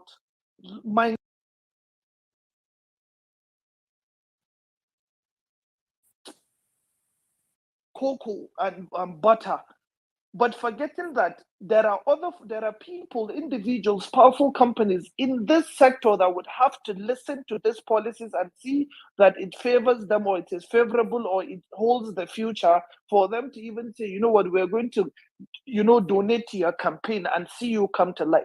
So that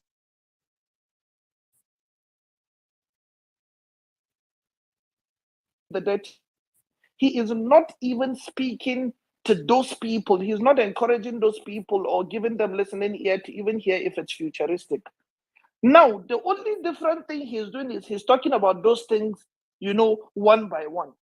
But then because this other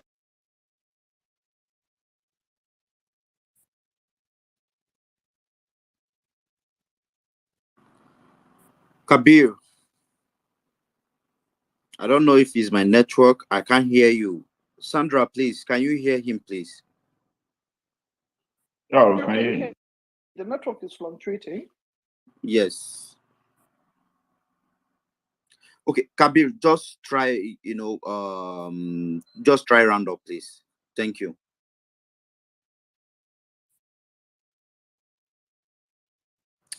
Okay. I think Kabir has gone off. All right, Abimbola, if you are there, please go ahead. 2 minutes so that others can as well speak. Abimbola, your hands. Yeah.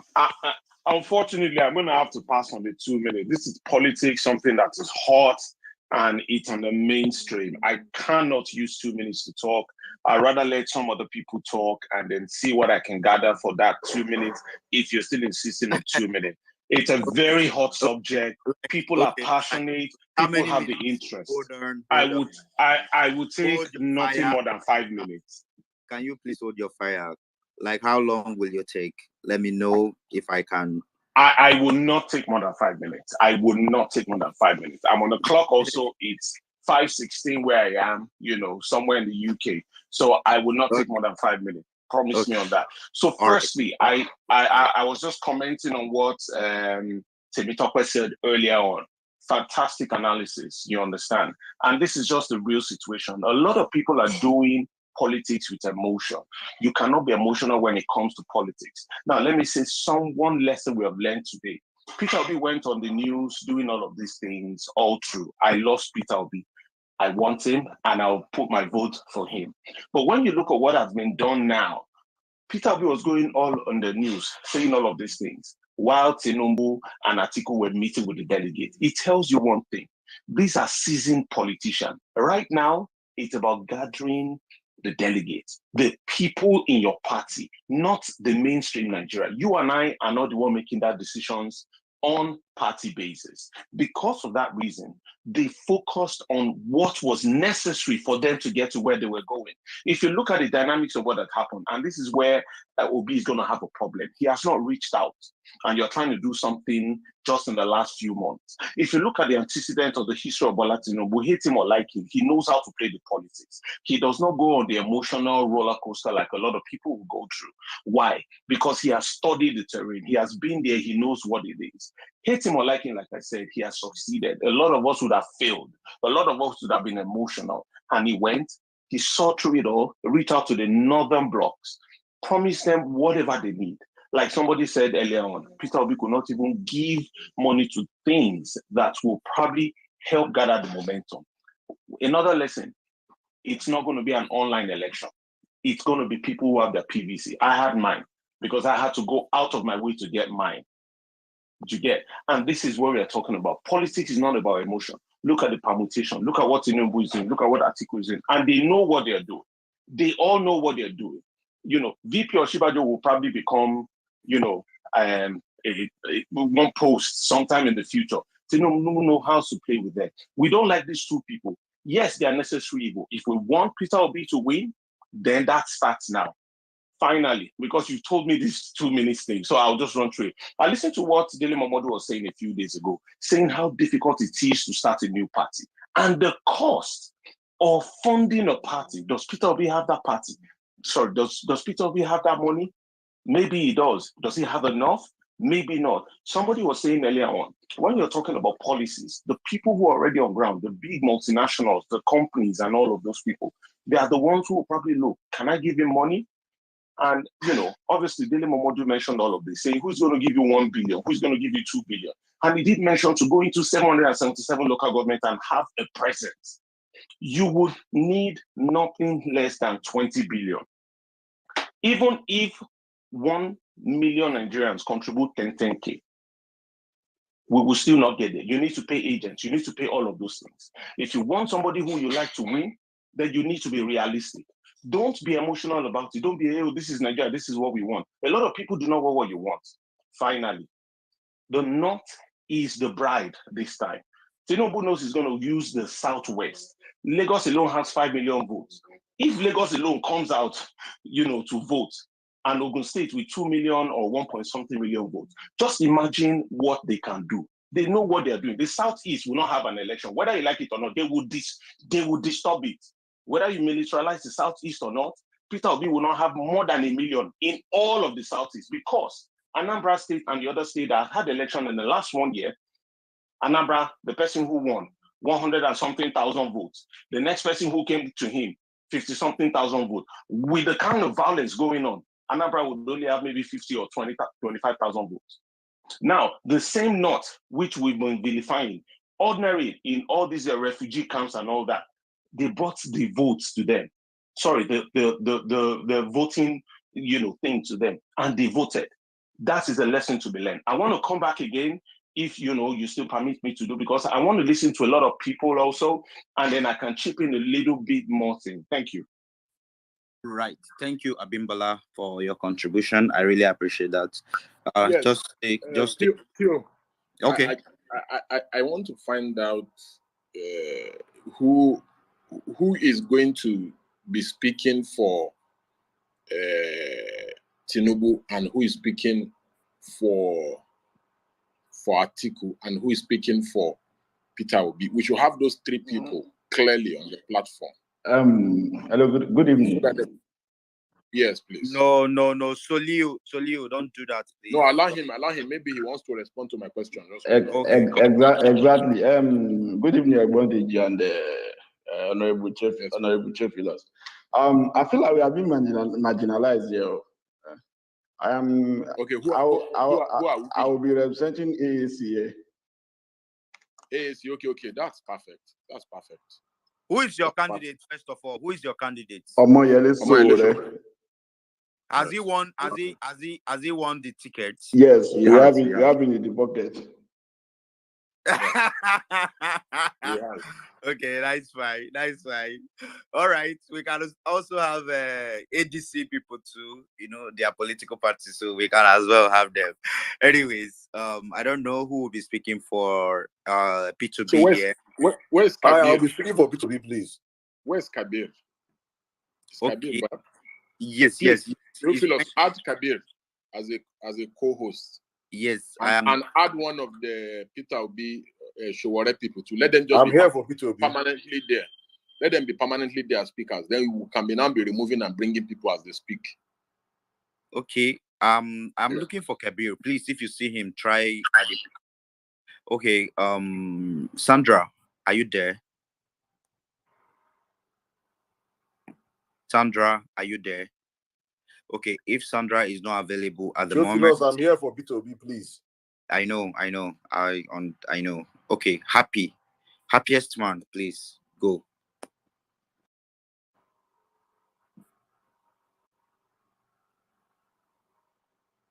Happiest man, are you there, please? If you are not there, please let's go to another person. Hello, I'm here, please. Okay. Please, can you Good come evening, close to good your evening, phone? everybody. Can you come close to your phone? We can't hear you very well. Okay, yeah, I'm with my phone. Can you hear me now? You are not very, very loud. I don't know what is happening. Okay, can you hear me now? Okay, we'll just manage, but please try and keep it short, please. Thank you. Okay, I want to just clarify something about those that be talking about Peter Obi, because actually I'm a Peter Obi supporter. I'm actually from Edo State, but I have gone through. You are not very audible. I don't. Can you just speak louder, please? Okay, like I said I'm a Peter Obi supporter, and I've gone through his antecedents, and I've seen that he's somebody Nigeria should trust. Nigeria should give this power to. And also, I want to clarify something. People usually say he said he's not giving money, but they are getting it wrong. Okay, Peter Obi is only saying he's not giving bribes. Okay, because the way you get to office in his own terms, in his words, are more important than the things you do in the office. Okay, because we see what Tinubu was doing most recently. He was saying it's his turn, and that's because he gave something. Okay, he gave something to Buhari, and he feels Buhari have to pay him back. Peter will be simply saying he doesn't want people that will loan him something and will later come back to work in his government, maybe not do well, and you have to keep quiet about it. So he doesn't really need people like that. But I'm going to state some other things. As Peter Obi supporters, I want to tell everybody we should try as much as possible not to be divisionist. We should try as much as possible not to be looking the North as Northerners and South as Southerners. We should be looking at everybody as Nigerians, because this is how we're going to get our man to victory. And by God's grace, if he wins, I believe he's going to work for the entirety of the country. Okay, having said that, I noticed or I learned that he's going to create a crowd fund. Okay, because from like in the last presidential election in America, Biden created a crowdfunding system that helped him gather money, because everybody knows he's not as wealthy as Donald Trump, but somehow he got enough money to run his campaign when he opened an official crowdfunding system. So I believe and I know that once Peter Obi post something about crowdfunding from him, he's going to get more than enough money than people think he's going to get. Okay, why people are not donating to those other sources now is simply because they are not officially from him yet. Okay, I know a lot of persons, few persons do that want to send their thousands, their few thousands, but they are waiting for him to publish an official maybe platform or an account or something which he's going to use to get funds from people. And also going to say that we are youth. Most of Peter Obi followers are youth, and I want to talk to everybody. We should try to focus on our families. Like one speaker rightly said, we should try to focus on our families. And also, for example, I'm getting this public address system. I'm from Edo State. I'm getting 18. for the 18 local government areas in Edo State. And we're going to be moving to our market because Edo have this tradition of doing markets maybe every 4 days, every 5 days. We'll be moving communities to communities. On those market days, we'll be talking to our mothers most especially because when you have the heart of a woman, that is the easiest way to get to the heart of a man. And as children, the easiest access to get to the heart of our fathers is through our mothers. So first we're going to talk to ourselves, then we talk to our mothers, and then we go to our fathers. Because Okay, thank you. Thank you. Thank you.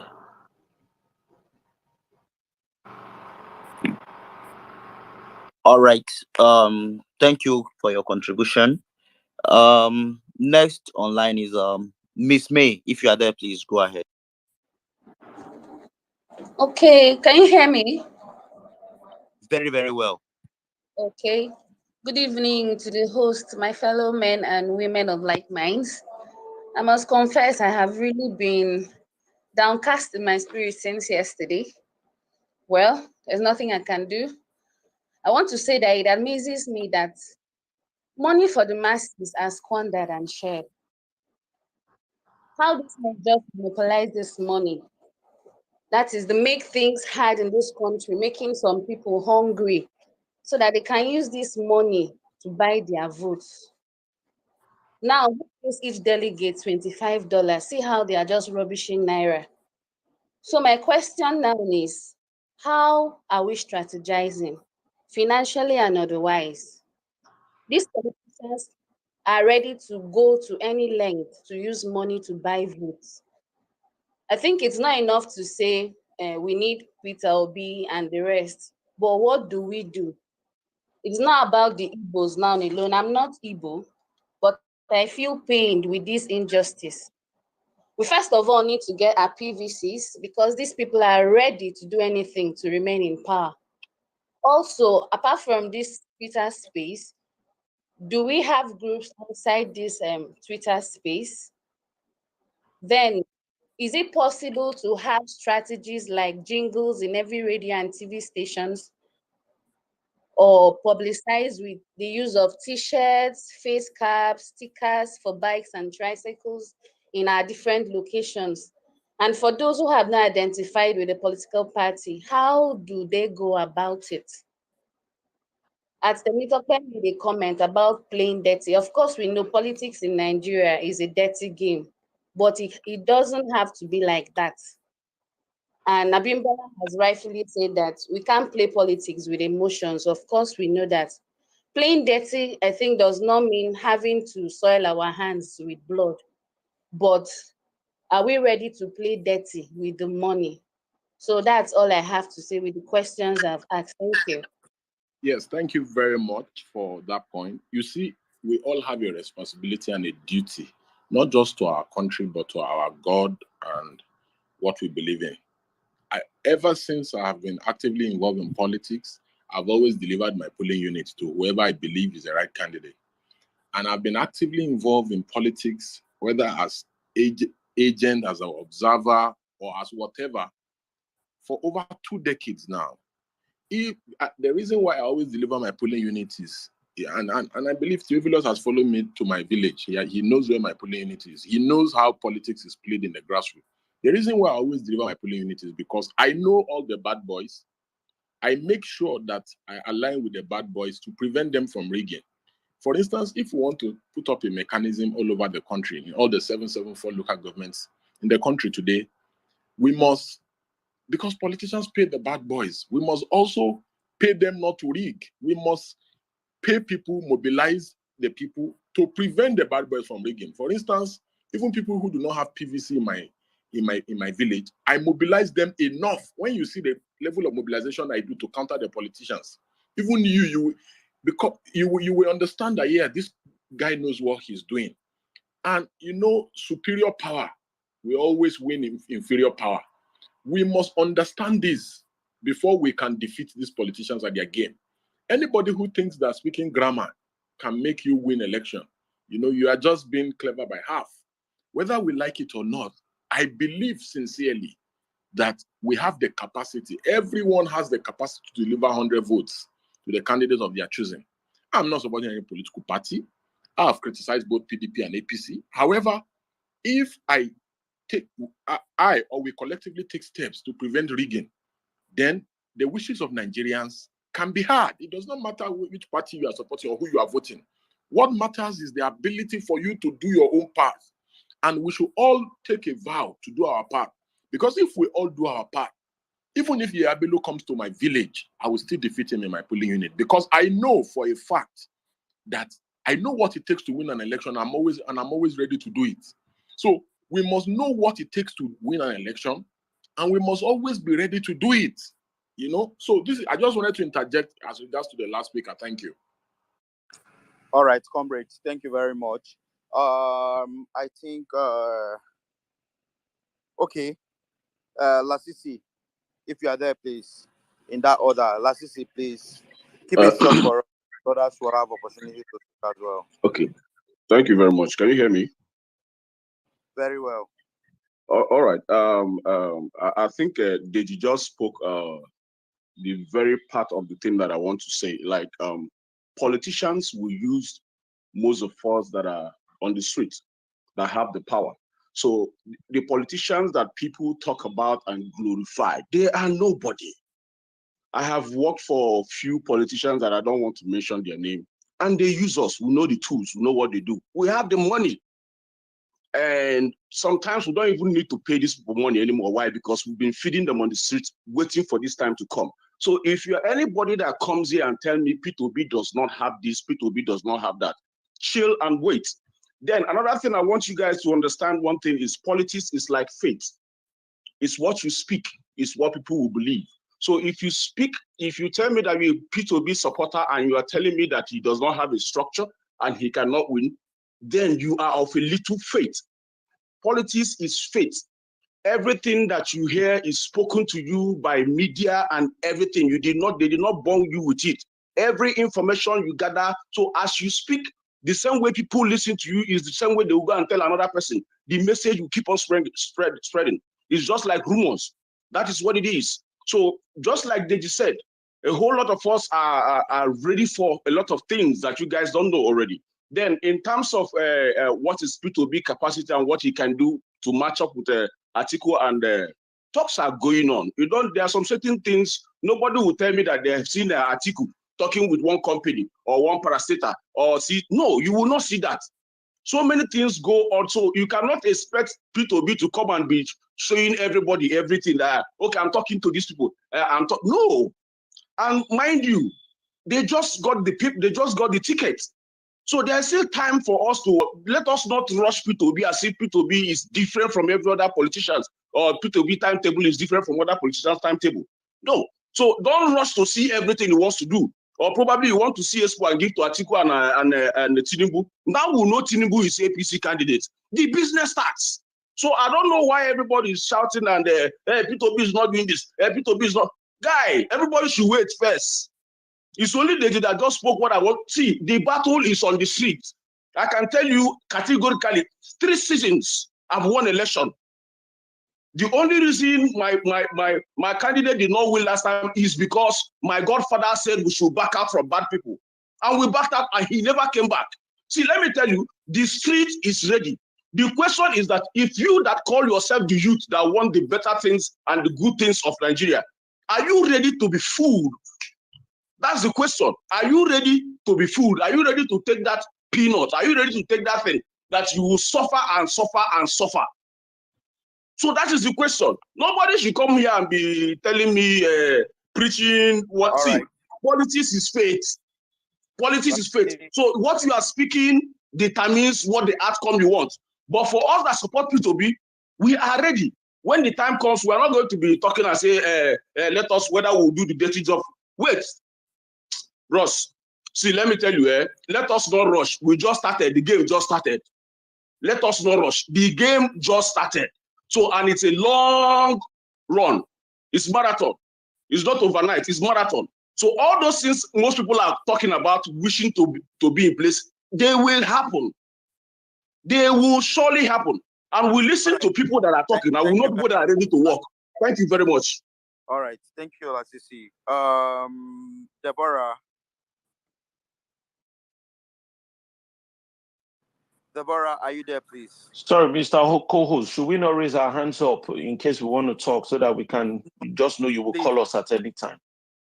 No.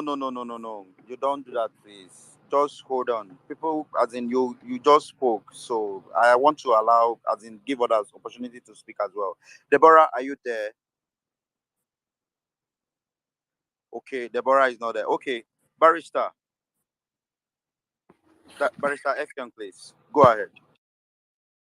Well, I was probably just going to listen.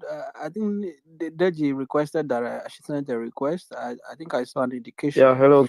Now, Hello. I asked a question on Twitter earlier today. Uh, I just observed over 3,000 people have retweeted it. And I asked a simple question, which I'm going to ask again. Have Nigerians suffered enough? For me, this question is at the heart of this conversation going into 2023. Now, there is a man called Zelensky, the president of Ukraine, a wartime president. Zelensky came to power not because, if you were to look at it from the Nigerian context, he had any structure. He came to power because Ukraine is a country that had issues and still has issue with corruption. Ukraine was basically like a pariah state within the context of the European community, even though Ukraine is not a member of the EU, but it is somewhat a country that is leaning towards the European Union. And then that corruption has plagued Ukraine for donkey years. Successive presidents promised they were going to fight corruption. They couldn't fight corruption. And that also impeded development. So Ukrainians became very angry. They became very impatient. They were no longer comfortable with the traditional and establishment political parties. And what happened? A man called President Zelensky, a comedian who was presenting shows on TV, doing comic programs, including a popular series called The Servant of the People, which was a series where he basically dramatized himself as the president of Ukraine. That program was aired, that series started from 2015. Sometime in 2019, the production company that was producing this series for Zelensky, who was the major face of the show, the employees of that company came together to form a political party with Zelensky called the Servant of the People. They did not have any structure. They were not establishment political parties, right? They had no history of running for office. They just came together recognizing that Ukrainians had suffered enough, and Ukrainians had made it clear that they had suffered enough. President Zelensky defeated the incumbent Poroshenko by over 70% at the second round. That is how a comedian, somebody that was written off, someone that was considered a non-starter, someone that was considered not to have structure, someone that was considered to be a political non-entity, suddenly became the president of Ukraine. Today, we have seen how the whole world is standing up to commend Zelensky for the leadership he has shown in his war with Russia. What is the point I want to make? In the final analysis, Nigeria will be the country that Nigerians want it to be. I am tired, and I've told people, I commend those of you that have the patience to wait. For me, I have lost my patience. I no longer have the time for a gradualist, Rome was not built in a day mindset. I don't believe that we have so much time to continue to make excuses. But those who believe that they have time and that you have to join the existing parties and effect a change from the inside, good luck to you. Good luck to you. Go ahead. I wish you the very best. Go and change PCP. Go and change APC. But for those of us that are tired enough, for those of us that have suffered enough, we have made up our minds that it is either we change this country in our lifetime, or we will not be part, or we refuse to be part of those that will contribute to the ruination, to the destruction of this country. Let us stop making excuses. Let us stop giving those who have held us down reason to believe that they are, undefeatable, that they are indestructible, that they are indispensable. The day Nigerians, the critical mass, and I don't mean all Nigerians, the critical mass, make up their mind that they have suffered enough. All these baseless arguments about, oh, I'm not saying structures are not important. I'm just saying that what you call structure is a reflection of the mood of the country. If you come to my polling booth and you have people say, this is what they do every 4 years, we are tired of these people, they would not need to say, oh, do we have who is the world chairman of Labour Party? Who is the world chairman of APC? They will just vote for the candidate that they believe will make a difference. And I have cited the example of Ukraine. I said Zelensky became president in 2019. He only formed his party in 2018. As at 2018, the political party that Zelensky used to come to power would never existed. So if it is in relative terms, those that you are even referring to as the third force candidates, whether it is Showore, whether it is Peter Obi, whether it is Kingsley Mogalo and the rest, they even have better advantage compared to President Zelensky. Let us stop making excuses. Let us stop giving these people the belief that they can do whatever they like. And I also made a point this morning as I conclude. I said, look, the parties have chosen their candidates as they deem fit. It is now left for Nigerians to choose their president and live with the consequences. We will come back in 2027 and still continue to make the same excuses if we do not make it clear in 2023 that we have had it enough. When will it be enough? What is left for these people to do? What is left? Look at how the country is. Look at the state of education. Look at the state of healthcare. Right? Atiku is running for president, right? Because election time is close. After the last election, he went back to Dubai, was enjoying himself, but for a few, statements here and there. What was really his contribution, to ensure that he was part of the struggle of the Nigerian people? Is it just about having the billions to throw around? Is it about having the billions to throw around? What is the structure that he was building at the suffered? They will make a difference. But if Nigerians have not suffered enough, then the suffering continues. It's as simple as that. Thank you. All right, thank you very much. I am Ikana. If you are there, please go ahead. Hi. Can you guys hear me? Very well, please go ahead. Okay, yes, I'd already spoken before, but I think a lot of people they've made a lot of points, and we are tired. I am tired. I don't know about any other person, but I'm tired of the state of Nigeria. All right, Uncle Zaddy, sorry to interrupt you. If you have spoken before, please let's give opportunity to our others. Okay. Because we have so That's many good. people. All right, that's good. Yeah. All right, thank you very much. Okay, Savik, are you there?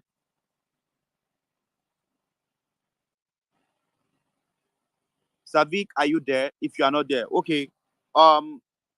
United Ninja Youth, I know you are for AAC. Please, if you are there, 1 minute, please. I am here, Joe. I would like to say thank you to Mr. Barrister Ibe for that wonderful submission there. That's the man that just got back to us, our party, and that we are ready to take over the leadership of Nigeria from the chiefs, that's the APC and PDP.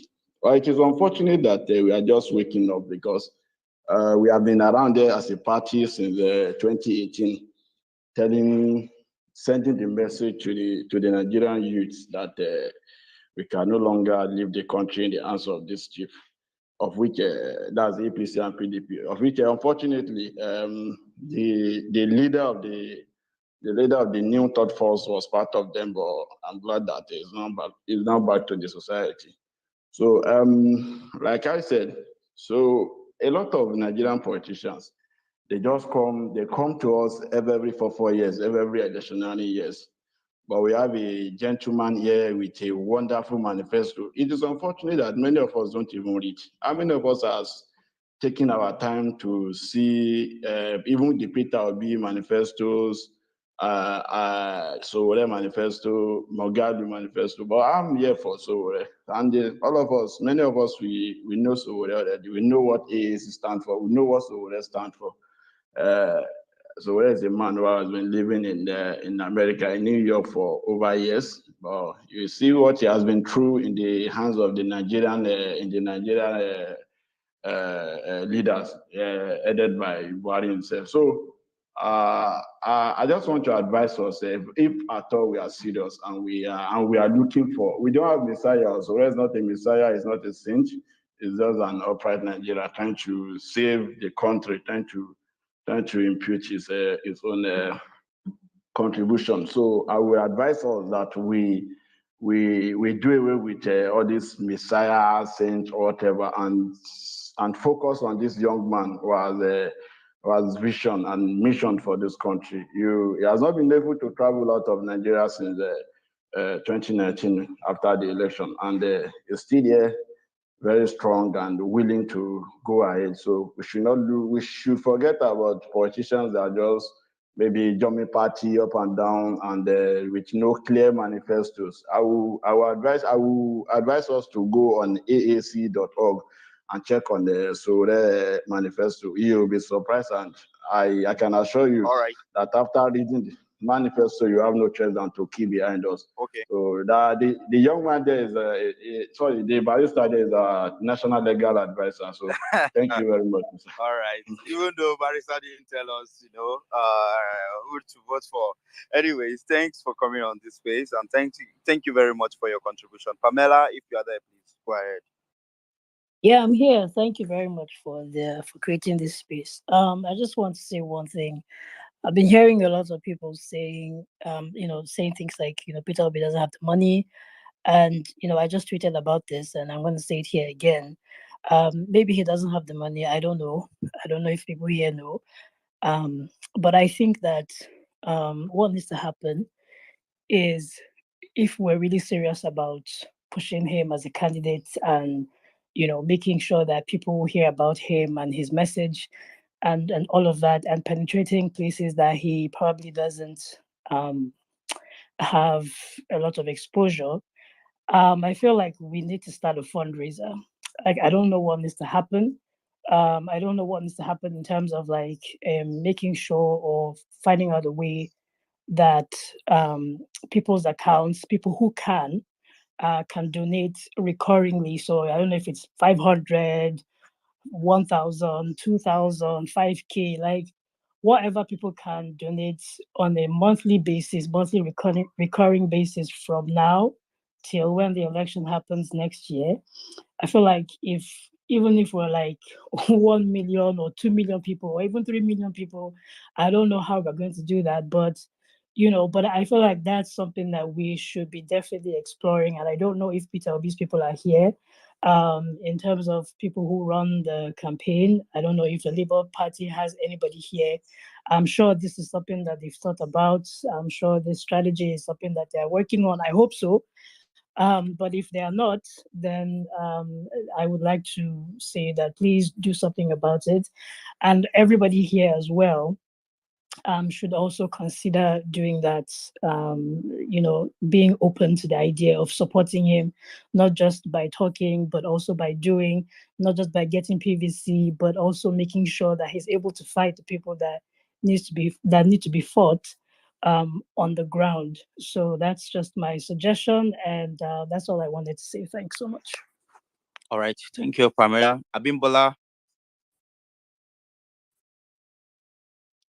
Abimbola, are you there, please? Okay. Ima, if you are there. Do you mean me? Yes, Eagle's Yeah. eye. Thank you very much. Good evening, everyone. I will sound the contrary voice here right now, because if anybody knows, I am an APC member, and here's what I'm going to say, especially with regards to Peter Obi candidacy, because it seems to be coming up a lot. If he somehow miraculously finds the way to convince both the North and the Southwest to leave the two strong candidates that they have and vote for him. Um, and even the South is not even total guarantee yet, but let's see how that goes. He's going to be sitting with a Senate House that is 100% PDP and APC. There is no Labour Party senator at the House right now. If anybody really understands how politics work, knows that that is a death sentence to all of his ambitions, right? Even in the United States, you see it happening all the time. The majority of the House finalize most of the decisions, unless he wants to start making decrees. We're going to have a tough time. But that said, the reason why I particularly am very contented and happy about Tinubu's candidacy is because I'm not looking for an economist. I'm not looking for someone who knows how to build businesses. No, no, no. I'm looking for someone who knows how to build institutions. Because if you check it well, for me, that is the major problem we have in Nigeria. If you can see that clearly at the state level, right? A lot of people have come up to say Peter Obi was an amazing governor. Okay, let me take your word for it. But as of today, I cannot see a single shred of what he did in Anambra State. As a matter of fact, Anambra State today is like a dead zone. People are being, let's not go into that. But if you say he's such a good leader, such an amazing leader, how come he totally failed in building institutions that are going to outlive his governorship, right? The problem with politicians like this is that they come on and they do something and they come and commission it and everybody go, oh, they are the best. But at the end of the day, the moment you leave office, even the projects that were not completed before you left are just abandoned by the next governor. And this is why I'm particular about Tinubu, because amongst all the candidates, he has proven to be the only one who was able to actually draw out a blueprint and was able to build up institutions that even the next governors that was coming on were able to carry on that. And that is why Lagos State is so different from every other state in Nigeria right now. Lagos State is not perfect in any way, but if you understand what it takes to run a mega city like Lagos State with all the population that is there, you would applaud what the government is doing there. If you've been to New York, you will understand how difficult it is to keep a state like that sane, right? So that is why I am particular about Tinubu's candidacy, because I'm not waiting. I don't want him to come and start building bridges and roads. I want him to assemble the team, like the team he assembled in Lagos, people who understand how to run a country and build institutions that are going to outlive his presidency, institutions that are going to be there for decades to come, that are going to continue, that there's going to be a continuation of progress going forward, right? This is why I'm particular about his candidacy. I mean, by all means, if you think in this regard, Peter Obi has done better than Tinubu, please come and tell us how. I want to hear that. Okay, Ego, I hold your fire. I have a question for you, please, because you said something that you don't want, a president that would build, businesses or create enabling environment for businesses to thrive. What do you No, what do you mean by no, that? You said, that's not what yeah, I said. I agree I with said, you on the institution, but the part of the business, as in that you were talking about, I don't really understand. Please. no. The words I use is that I don't want a president that will come and build bridges, roads, and businesses. Like, I don't want to have a president that is engaging in building a factory, that is engaging in building a rice plant. I want him to build institutions that can govern those places well, so that even if he's not there, those institutions can carry on that work. That's what I'm saying. Okay, and you think, as in, a country would thrive if you don't have industries, or you don't have, some of these things that you are averse to, you think the country would thrive? No. Maybe I'm using the wrong words, but what I'm saying is that institutions, the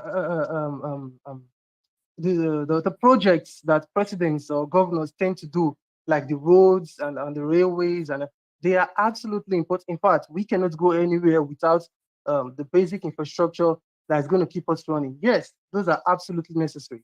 What I'm saying is that I don't want a president who comes with the mind of we need a road. I want a president who comes with the mind of we create an institution that is in charge of road creations in Nigeria.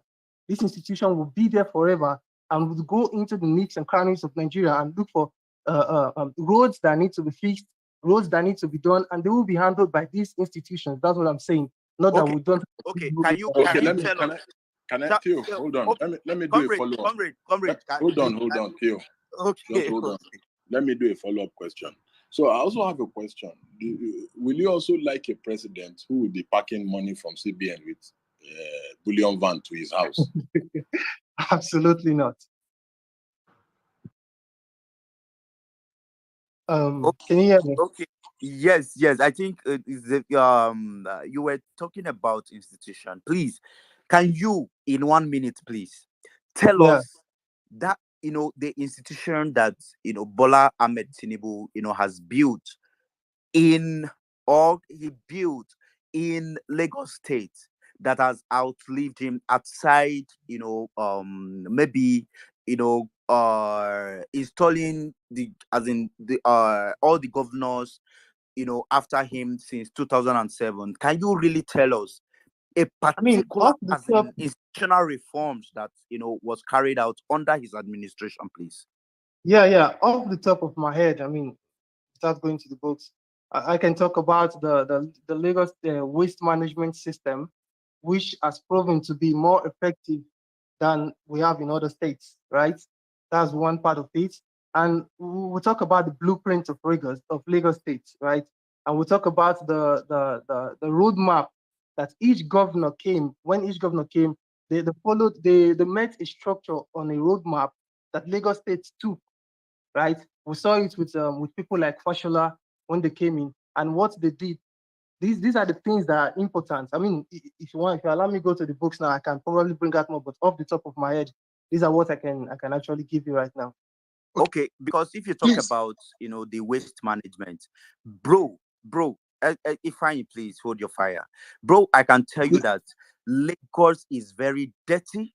It's the Lagos dirtiest is city in Nigeria.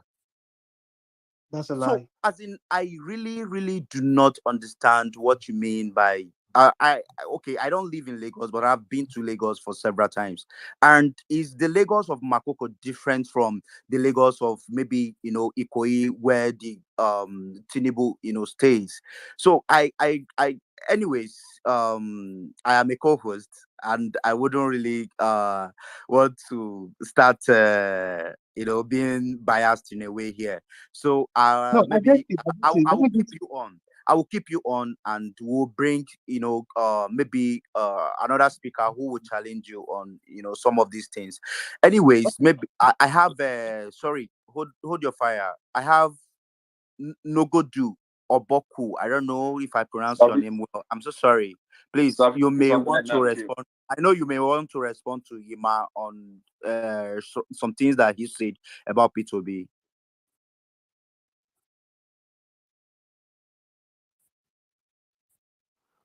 Obogu, are you there, please? Okay, if you are not there, Sunny. Hello. Hi. Yes, Sunny, go ahead, please. My name is Sani. So I have like a few questions. Not, I'm not here to support anybody, and I'm not here to support, or I'm not here to push tribalism. But I want to know, okay, who is Peter Obi? Apart from Twitter, what we see on Twitter, and what has he done that I will see as a core northerner, regardless. So believe it or not, we still have the number to vote, and our vote is actually very powerful. It will play a major role. So can someone tell me, okay, this is Peter Obi. And then, because I noticed a lot of people, if I ask about Peter Obi or the way the campaign approach on Twitter is very aggressive. They even took my sister's picture and posted and saying she's supporting, and she doesn't support. But they do all that, which we understand. They're trying to see to enter the north, but that's not the proper way to do it. But please, someone should try and explain in a way that I will understand as a core northerner, and how does he plan to reach northerners? Because the election is not for that side only; it's for the whole Nigeria. The core northerners, not the us that are on Twitter. The northerners that are on Twitter are very few, mind you. Thank you. All right, thank you, Sani. So now, amongst all the P2B's supporters who are currently up here as a speaker, please, who among you want to answer Sani, please? Can I go? Okay, Savik. Oh, all right. Go ahead, please. Okay, thank you for the opportunity. And again, Sunny, thank you for asking who P2B is. Okay, so P2B, everybody know he was a two-time former governor of Anambra State, but there is something that I want you to understand about P2B. Right now in the political scene, P2B is actually an entrepreneur that actually made his name and the money before going into politics. And that is not something that is usual. Atiku made his money from politics. Tinubu made his money from politics. But P2B at 35 was actually a billionaire at 35. And I'll tell you how he made his money, right? He lived in the UK, started off his business in the UK with the first $1 million that he borrowed and started off business, right? So before he came into politics, Anambra people, they call Anambra professors actually approached him to come into politics. It wasn't his wish in the first place because he has said it that his ambition is not actually, he's not desperate to be the president, but he wants to see Nigeria work. If out of that spirit of sportsmanship that he went into Anambra State, when he got into Anambra State, he went into PDP the first time, but because of, we already know how PDP play their politics, he left PDP and then went and joined ABGA. ABGA was just a new party that was formed, and then he campaigned with a female and won PDP hands down. He transformed Anambra State. Before he came into power, into leadership in Anambra State was number 26 in education, and then he took it from number 26 to number 1 in the country. He transformed the health sector. Before he came into Anambra State does not have any health cell where you have midwives and the school of nursing and all the doctors were being owed salaries. P2B transformed that and built a lot of hospitals, transformed a lot of hospitals into places of that trains nurses and train midwives and all that. Then the next one that he did is that he came into office. Anambra was owing pensions, gratuities over 30 billion. Before he left office, he cleared that 30 billion and he was not owing not even a single contractor, right? And then when he came into office, Anambra had the best road network before he left office. Anambra was not nowhere to be found in the map of Nigeria in terms of road network. Before he left office, Anambra was adjudged by the best state in Nigeria to have the best network. And so P2B, before he left office, even with all these good things he has done for Anambra State, he equally left office with left Anambra State with 15 billion naira in their coffers, right? Even aside his compliment or what his achievement in Anambra State, he has been an astute businessman. He built his businesses from scratch, right? It's not like the politician we have right now, like in Tinubu and in Atiku, that actually made their money from government. P2B built his businesses from scratch. He's been to top universities in the world. He has been to top countries in the world, studying their economics and how he can turn the I country don't around, know, right? Savik. Okay. Sorry, I want to add to that. Okay, like from a female perspective, So two things I want to add with that is that Shola, don't do that, please. Shola, don't do that, please. You have not been given an opportunity to speak. There are others before you who who haven't spoken. So please, if it's your turn, I will let you know. I I don't want this apologize. place to be very rowdy. No problem, no problem. Thank you very much for your understanding. Savik, are you done? Sorry, let me just round up and I like Sunny. Sunny is open-minded, and these are the kind of people we want to see on these spaces, so that they are open-minded, they can receive the message and give P2B a chance, right? Because we need the Northerners on board to actually take this message to the North. The thing is about P2B is that when he talks about moving Nigeria from consumption to production, he has done it both in private life and in government. It is the videos are there to see it. The projects are there to see it, right? What we just need everyone to do is to come on board.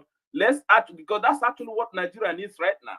Nigeria needs somebody that can move this country from a consuming economy to a production economy, right? And he has done it. So please, Sunny, I implore you, get your people, and we're here. If you need more, you can inbox me. There are folks that are equally on this place. You can inbox to know more about P2B so that we can spread this message. We don't need somebody that can come in now. All right. Savik. So let me just round up, please. Yeah. So we don't just need any leader that is coming now just to spread money and to spend more. We need somebody that can come and manage our economy. Get out of the woods, because right now Nigeria is in the woods. Thank you. All right. Thank you, Savik. Sunny, I don't know if Savik was able to do justice to your question. No, not really. I appreciate his answer, yeah. But the question I asked is, then okay, I understand what he does, his achievement. We have a lot of people too in the north that you don't know about that have done even better. I'm not trying to attack anybody, but what is the plan then? Since this is Nigeria, not Anambra, he's not running for Anambra again. He's running for Nigeria. So what is the plan? Unlike Tinubu, everybody knows his everything. Like we know about it from scratch. Unlike Atiku, what is the plan and how are we going to know? Forget social media. How are we going to know from the grassroots people? How I'm speaking as like on behalf of the grassroots people. Thank you. All right, Sunny, I will still keep you up here because I don't know, maybe one or two persons may want to respond to you. So Gaboni, if you are there, please keep it short for us so that we can accommodate as many as we could. So please, if you are there, thank you. Yeah, thank you, Tio. To respond to ask to what Sabit said, trying to explain to Sunny. I don't know if Sabit spoke about how we improve the education in Anambra State, to take Anambra State from 26 in white to number 1. I don't know if he spoke about that. And another thing is, yes, people came into government and met so many debts, so many unpaid salaries, unpaid gratuity, unpaid pension, and he made pension his priority because he understood that it is wrong for people to work for 35 years for the government and the home and they're not paid. And he made it priority. And he cleared all that and did every other thing. And also, when P2B left government life, after his tenure ended, P2B did not just, he started going from state to state, improving schools, donating to schools and hospitals, because P2B for him, he said it's education, education, education.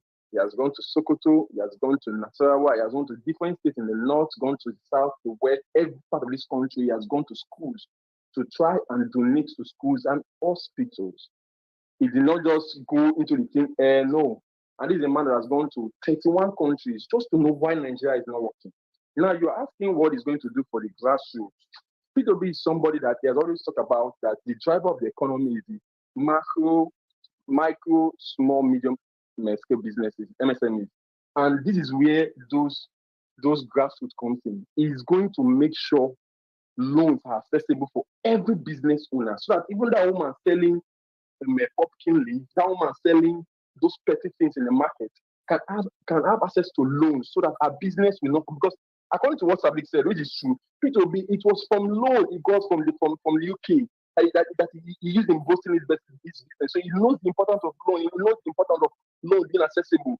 In one of his speeches at the platform, he has said that if you go to Nigerian banks for them to give you loan, they will ask for you for everything. They will ask for your father's house and everything, and it will be so difficult.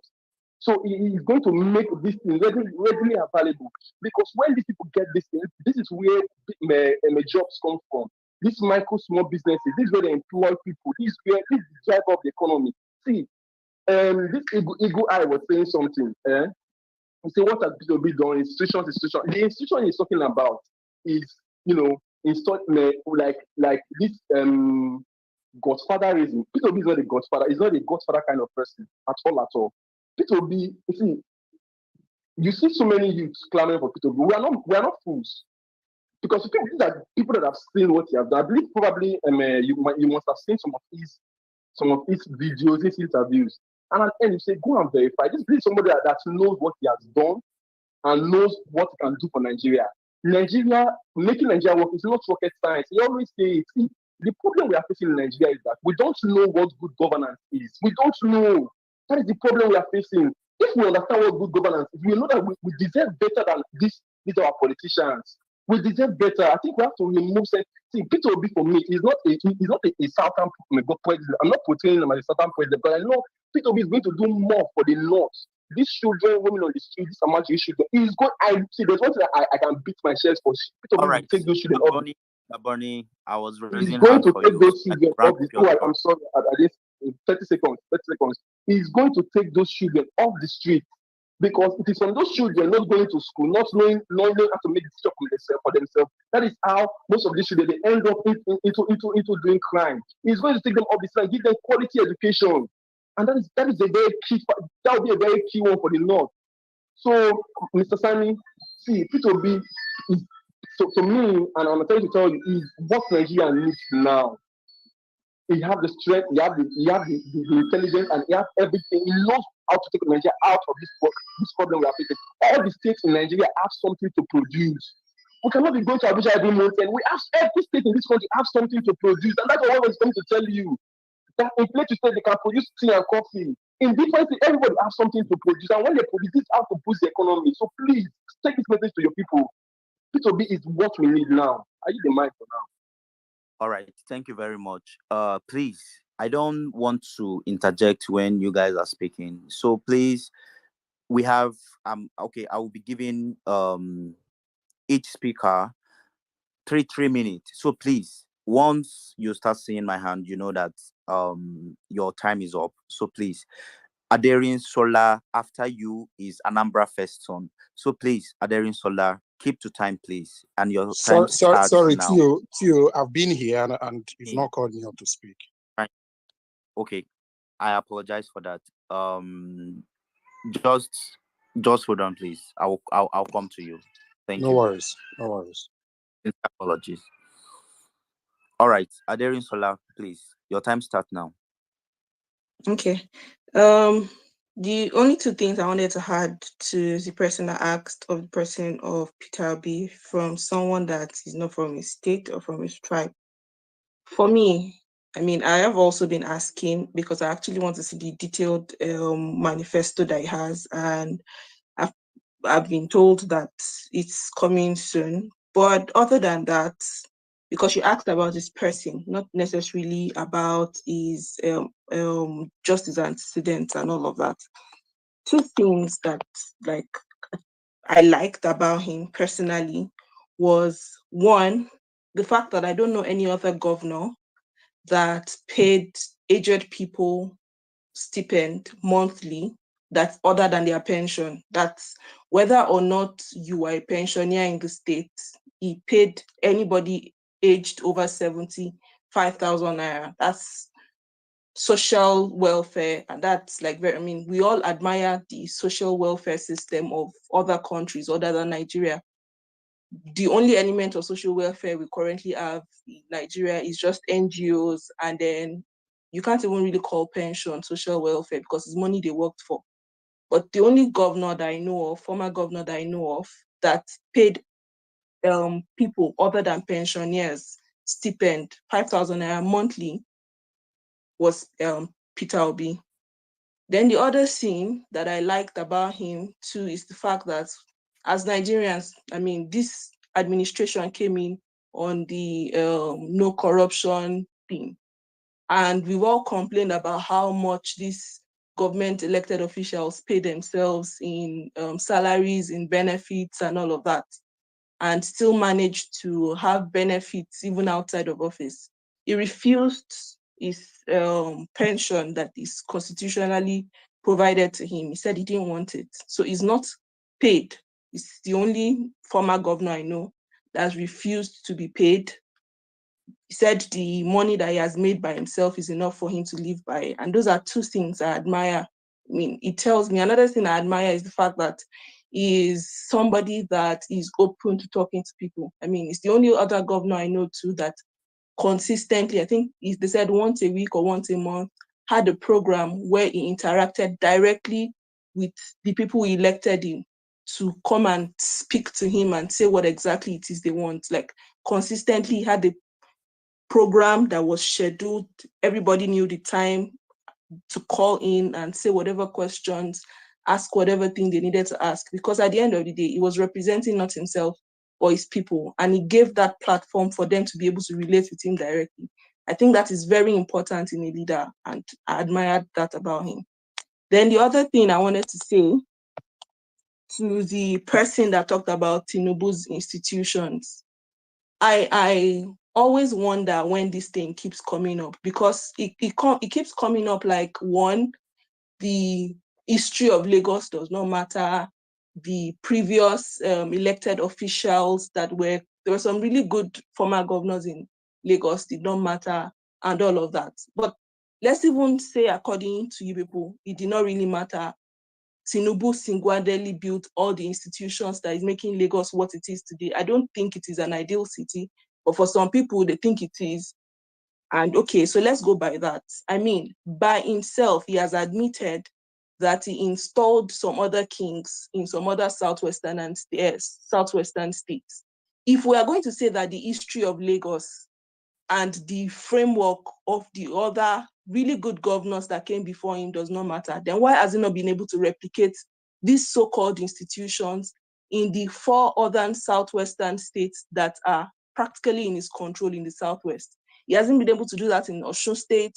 He hasn't been able to do that in Ogun State. He hasn't been able to do that in Ondo. He hasn't been able to do that in Ekiti. But we all should believe, according to the Tinubu people, that what he has not been able to achieve in the 4 other southwestern states that are quote and unquote in his control, he would be able to achieve in 35 other states apart from Lagos. And if you would, I mean, some people will say he's not the governor of those states.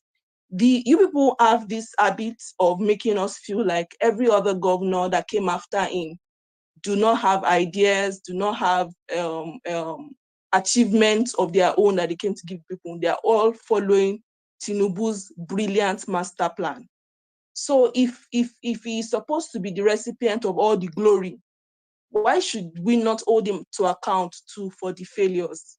So if all the governors that came after Tinubu in Lagos, all of their achievements should be attributed to him, then the failures of Aregbe, the failures of Oyetola, the failures of the Dapo guy in Ogun State, all of that should be attributed to him also. The failures of Fayemi in Ekiti should also be attributed to him, because according to him, he made these kings. So if he has built institutions, he has built people. I mean, people keep talking about the fact that he has a team, a ready-made team that he can come with, and he will just make Nigeria El Dorado. Like, these are the people that comprised this current administration. Fashola is in this administration. Aregbe is in this administration. What did they achieve there? So that's just what I wanted to say. Like, come and explain to me the institutions he built.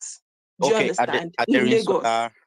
Adering Sola, I've been raising my hand up for you to round up your thoughts because I wouldn't want to, interject. So please, when you are speaking and you see my hand, you know that, your time is up and you try to round up your thoughts. So let me quickly go to Ifeanyi. Anambra Person, sincere apologies. Ifeanyi was here before you. So Ifeanyi, please, 3 minutes.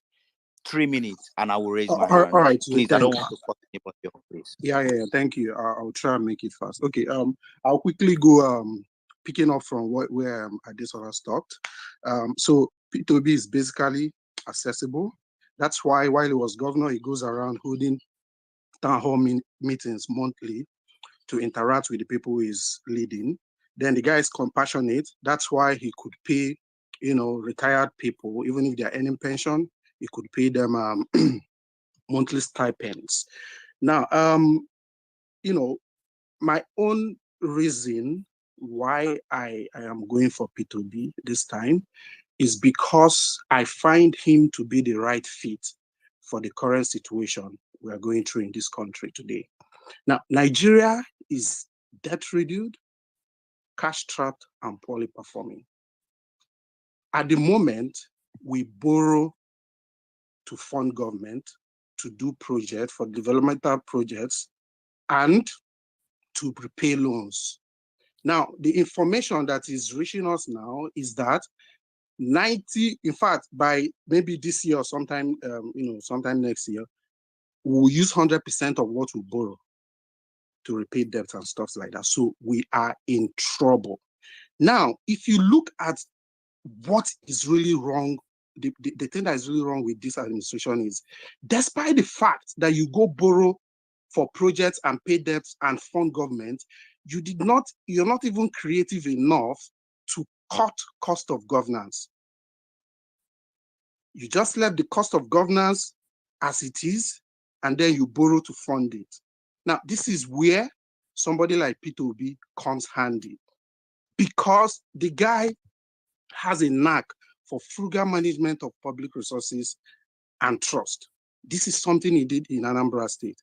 Quick example, the House impeached him twice and stuff like that. What happened? The House of Assembly, what happened was just because he cut down the cost of renovating government house and other things. So we need that frugality in our government today. So for me, these three things: his skill of frugality, his accessibility, and the fact that he's compassionate, I think is key to what we need today in Nigeria. Now, let me round off. Yeah, I've seen your hand. Let me round off with the Lagos Building Institution. I live in Lagos. I was born and bred up here. I live in Lagos all my life. I haven't seen that institution. I mean, Lagos has the highest IGR, but still, it is burdened with debt, huge debt, 665 billion naira in debt. 98% of Lagosians have no access to potable water supply. Only 15% has access to justice. Less than 18% does not, less than 18% has access to quality health care. Now, private school is, government public school is shrinking, and private school is taking over, the whole educational system by 50-60. So I want, when you talk about he build institutions, I want to know this. And you talked about Loma. Let me conclude now. 1 second. You mentioned Loma as the institution. For God's sake, currently today, Lagos State is the third dirtiest state in Nigeria. So where are these institutions, and what are they doing? I yield my mic. Thank you. Thank you very much. Anambra First Son, you will go, then Mr. Steven will go, then I will hand over to my fellow co-host, Y Ninja, to continue for a while he take up the rest of the speakers here, then we'll bring more up. So we'll go in that order, please. Thank you. All right. Thank you, Theo, and of course Deji, for organizing this space. All right, Sunny, I would like to start with you. The question you asked is very noble, and it shows that it's coming from a place of sincerity, and you really want to also understand what this person means. to a whole lot of people who are parroting his achievements and who he represents. So first off, I want to say, speaking from the North, I'm sure you'll be imagining in your heart or your mind what exactly would this guy going to bring to you, or what would, how would his governance or his candidacy affect you as a Northerner? And that's very right, because you are going to be looking forward to, expect so many things, especially things like the policies that will affect the Northerners. As a Northerner, you know you are right now you are battling with insecurity, a lot of desertification happening, and so on and so forth. So there are a lot of issues that you're battling with. So I'm going to look at it from, let me look at the issue, looking at who P2B is, and try to see if I can mirror what I think based on what I have seen about him. Then if I, to see if I can be able to answer your question. So the number one thing is this. As a region, the North needs someone that is accessible. I want to make this pronouncement very clearly so that people will hear it and it will stick. The North needs a leader that is very accessible. Someone that you, Sani, can even call on the phone. Or you can even gather, if you gather 2 or 3 persons and demand the ears of a president, and the president will give you a listening ear to know where the problem is. If you are looking for that person among all these candidates, then P2B is the only person that's going to give you that level of privilege. He is someone that will allow you to give your idea, your input. He will listen to you. He will allow you to interrogate him. He will come right directly where you are. I don't know where you are. For example, if you are living in Kaduna, for example, and you have issue of insecurity, maybe attacks or bandits or whatever, and you complain and you demand that president should come and intervene and see P2B, the kind of person he is, he will drive down or fly down to that Kaduna and be able to attend to that such issue. That is the kind of person he is. He demonstrated that during his time in Anambra State, whereby people, the secondary school prefects, called him directly on the phone to report issues, and he would appear to the school to address some of these issues. That is who you need. That's what Nigeria needs. As a Northerner, you need someone that you can access. Buhari was never accessible, despite the fact he was supported by the North. He never listened to the cries and the yearnings of. You cannot have the problems that are happening in the North. For example, the killings going on in Zamfara State, and P2B is the president. He will not come to Zamfara State and listen to not just the governor, not just the political leaders in the Zamfara State. He would want to know exactly what is happening from the ordinary people. That is the kind of person P2B is. And that is how we see leadership.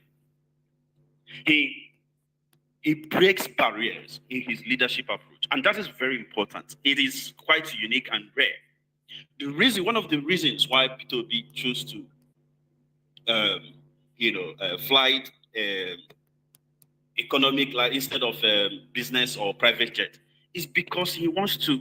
There's something he said, and it struck me very hard. He said, the more he goes through this thing, the more he understands the problem. Because you cannot solve a problem you don't understand.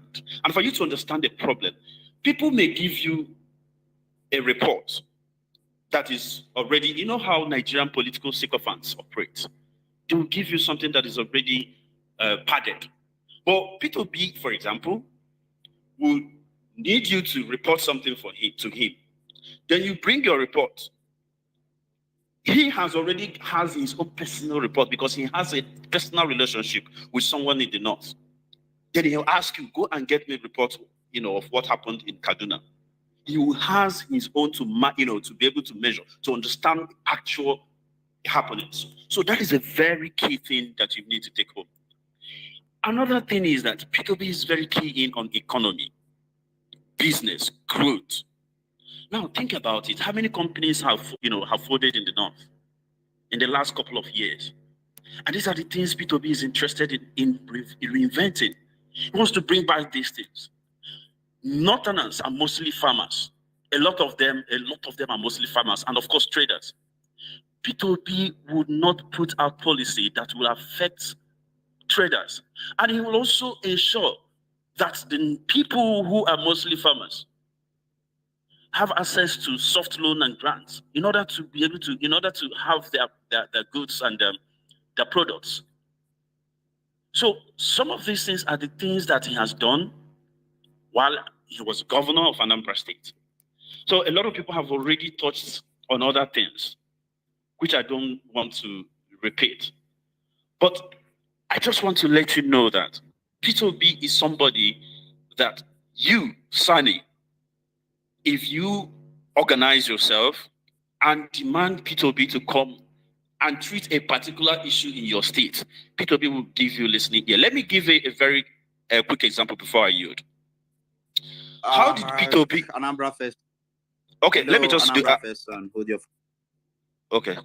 Because I gave you have been speaking for 6 minutes now, and I allowed you, and I'll be raising up my hand. Oh, so I didn't please, see it. in 30 seconds, just All round right, up, please. All right, thank you. I didn't see it. I'm sorry. So let me give you an example. Like, how did he go back to pay the backlogs of salaries and pension and gratuities owed by the previous government in Anambra State? It is because a woman whom he still remembers her name till date met him in a church where he went to. And the woman, because of he doesn't go with security, he interacts with a people. This woman was able to order P2B to leave the church. That you can't be praying because God will never answer your prayer. You can't be praying while you are owing me. So what I'm trying to say is that level of access that he has created, he has broken the boundary. The woman was able to meet him, was able to tell him what that is paining her. And that is why he was able to do that. And he went back and implemented that and paid off all the debts and the gratuities and salaries owed by previous governments. So in a nutshell, I don't want to repeat what other people said. You have unalloyed, unrestricted access to P2B if he becomes the president. That is something that is unique, something that no other candidate has. Thank you.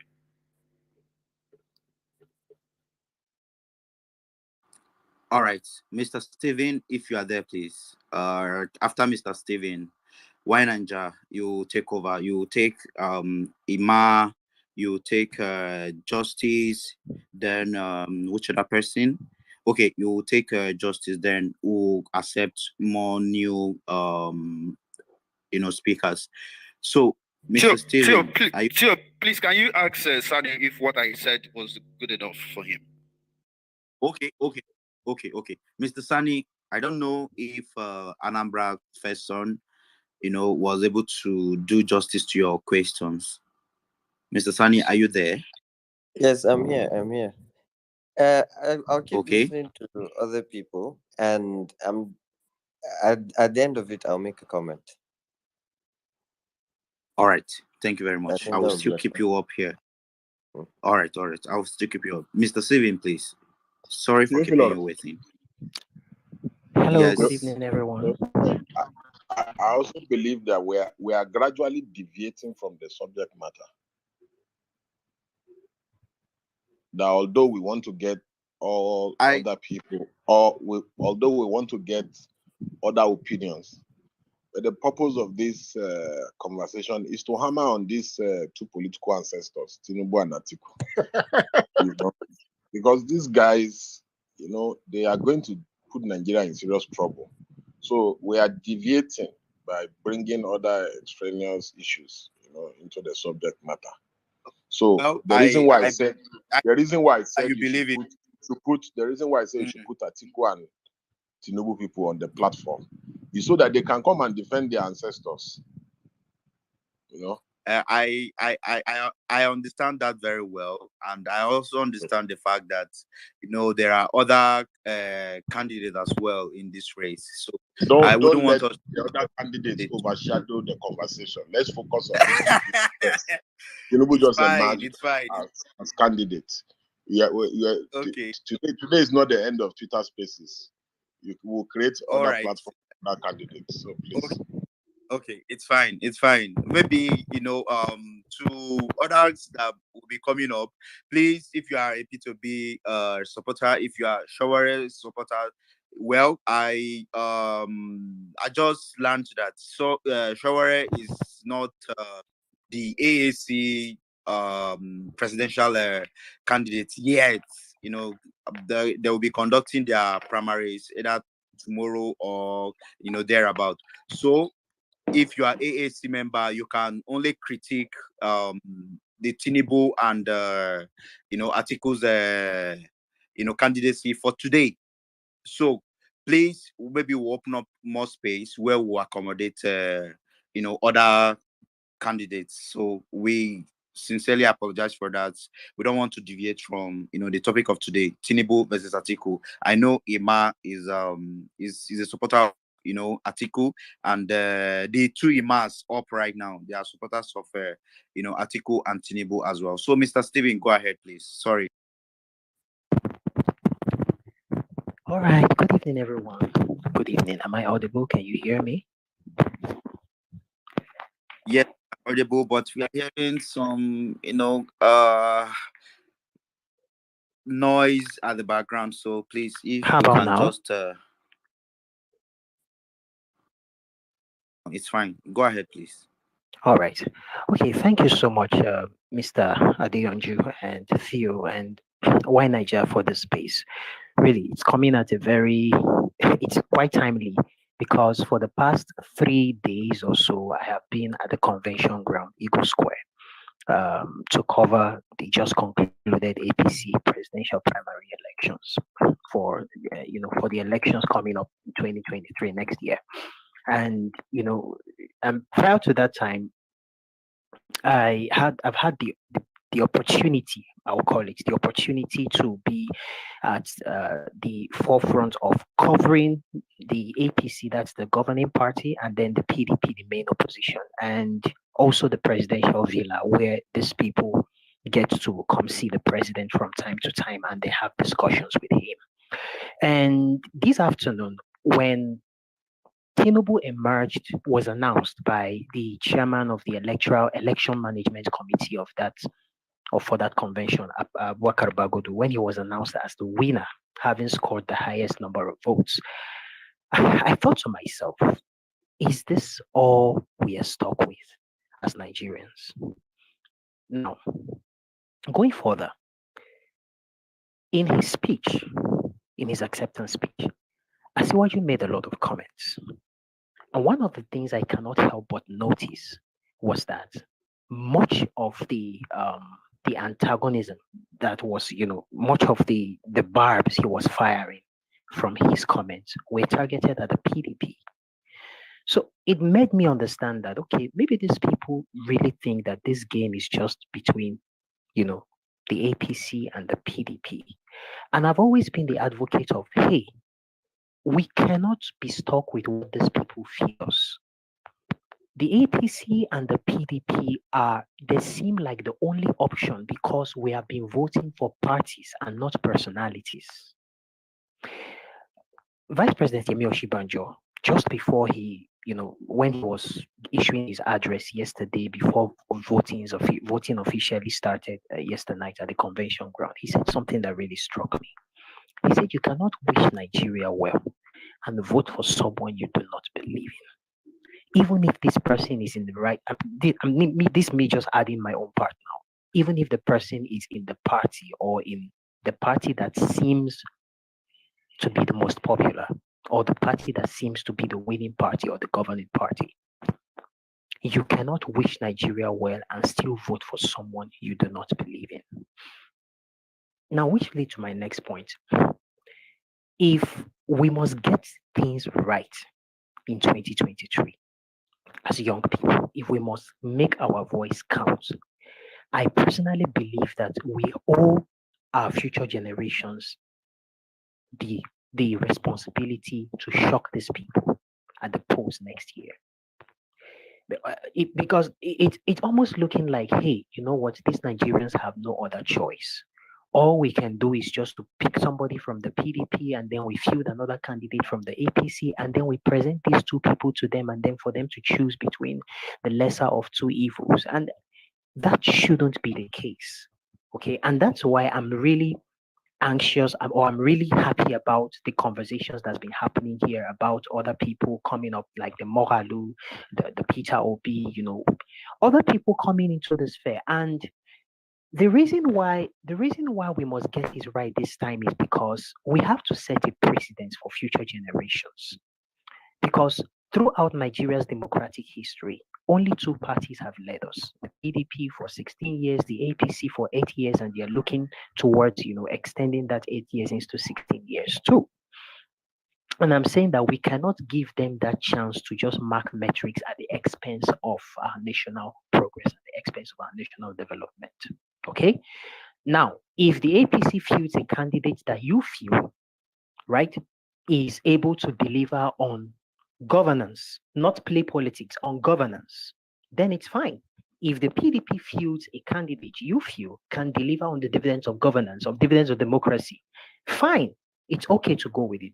But one of the things I see most people do is that they vote for people who are adept at playing politics, but very poor at delivering governance, right? Because whether we like it or not, Nigerian politics is very unique. Very, very unique. And it's not the kind of politics where you can pick, copy and paste from somewhere, copy from maybe one of these Western climes and then paste it in this climb. It will be a spectacular failure. All right. So let's choose someone. Let's choose someone who is not only adept at playing politics. Let's go for someone who is also adept at delivering the dividends of governance, who are delivering at governance. And it shows in their track record. These people, Tinubu of today that just came out now, let's look at his track record in Lagos. There are many people who are saying that, oh, he transformed Lagos, he did this, he did that, he did that. But there are also other underbelly of his administration in Lagos that people are not willing to talk about. I love one of the things the earlier speaker said, that when we put so much emphasis on Tinubu's achievements in Lagos, we kind of push the achievements of the Jakondes and the other people who have come before him, the Marwas, to the background. And that's not supposed to be so, right? We should judge these people based on what they were able to accomplish, how they were able to utilize or leverage what other people had done in the past, and make the lives of other people better. Look at Atiku, for instance, also. What precedents does he have? Aside from serving as Nigeria's vice president, how did he handle that office in the past? Let's look at these things. What did he achieve? Were there independent programs he ran, right? Aside from the ones that were just thrown on his laps by the president, because sometimes some people say that the vice presidency is more of an honorary position. I don't believe that's the case. If you have a vice president who is hardworking, who is diligent, who is innovative, of course, and who is understanding and who knows how to work with his boss, there'll always be avenues for expression and all that. So look at Atiku's history. What was he able to accomplish between 1999 and 2007? Right? Look at the Peter Obis. Okay, I'm seeing Theo's hands up now. I think my time is up. So basically, just to wrap up, what I'm saying is this: we cannot be stuck with Tinubu and Atiku. Let's leave that mindset completely. We are not stuck with them. All right? We have multiple options. Thank you very much. Guys, we have been doing Twitter spaces every week, every day, all year round. The time has come for us to leave all these spaces. So we have to get ready to do serious work in the election. Like I have told some people who joined earlier that I have never lost my polling booth before. Never. Till thy kingdom come, I will always win my polling booth. Till thy kingdom come. Because I know how to win election. Any election I'm participating in, I do what they do, including settling the talks, because I don't want to lose my polling unit. Each and every one of us here can deliver 100 votes or 50 votes. So we must be personally committed, because if we are not, One day we'll be in a church and bandits and terrorists will come and kill us. So the country has forced us. We must be involved in the political equation of this country. So the country is forcing us and we must take steps. Because if we do not take steps, and we don't even necessarily have to do anything that says that, oh, we must win an election. Let us make an impact. NSAS may not have achieved everything we set out to do, but nobody today in this country can deny that NSAS happened. Nobody. So, and that is the same thing that the next election should be. The next election should be a wake-up call to politicians to say, oh, we can no longer take the people for granted. And that's why I have said, we are going to be leading an advocacy of not just voter education, but voter protection of critical actors, INEC, NYC members, also making sure that we prevent people from sharing money at polling units. We have done it in fact, not even in my polling unit, in my ward. Theophilus, who is a co-host here, has followed me to my wards before. We have delivered all polling units in my ward. In fact, we confiscated all the money they wanted to share. We took the money and we chop them. There's nothing you can do to us because we have the plan, we have the strategy. And I can confidently tell you that if we are serious and we plan very well, majority of the money they want to share in most polling units, which sometimes is around 2.5 million naira, so some polling units, because they are big, is around 5 million naira, we can actually massively enlighten people to eat all the money that politicians want to share. In fact, there was a time that we shared the money with security agents. And because the police, they usually give them 10, 15,000. We seized the money and we shared the money. Some of them got 100,000 naira each. So the police will gladly join us. So we need to have a strategy. We may not succeed in every state, but even if it is 3, 4, 5, 6 states we succeed, it will be significant. So this is the goal of the next move we should be making. And we have enough time. We have between 7 to 8 months from the election proper. So we have no excuse whatsoever. Thank you. All right.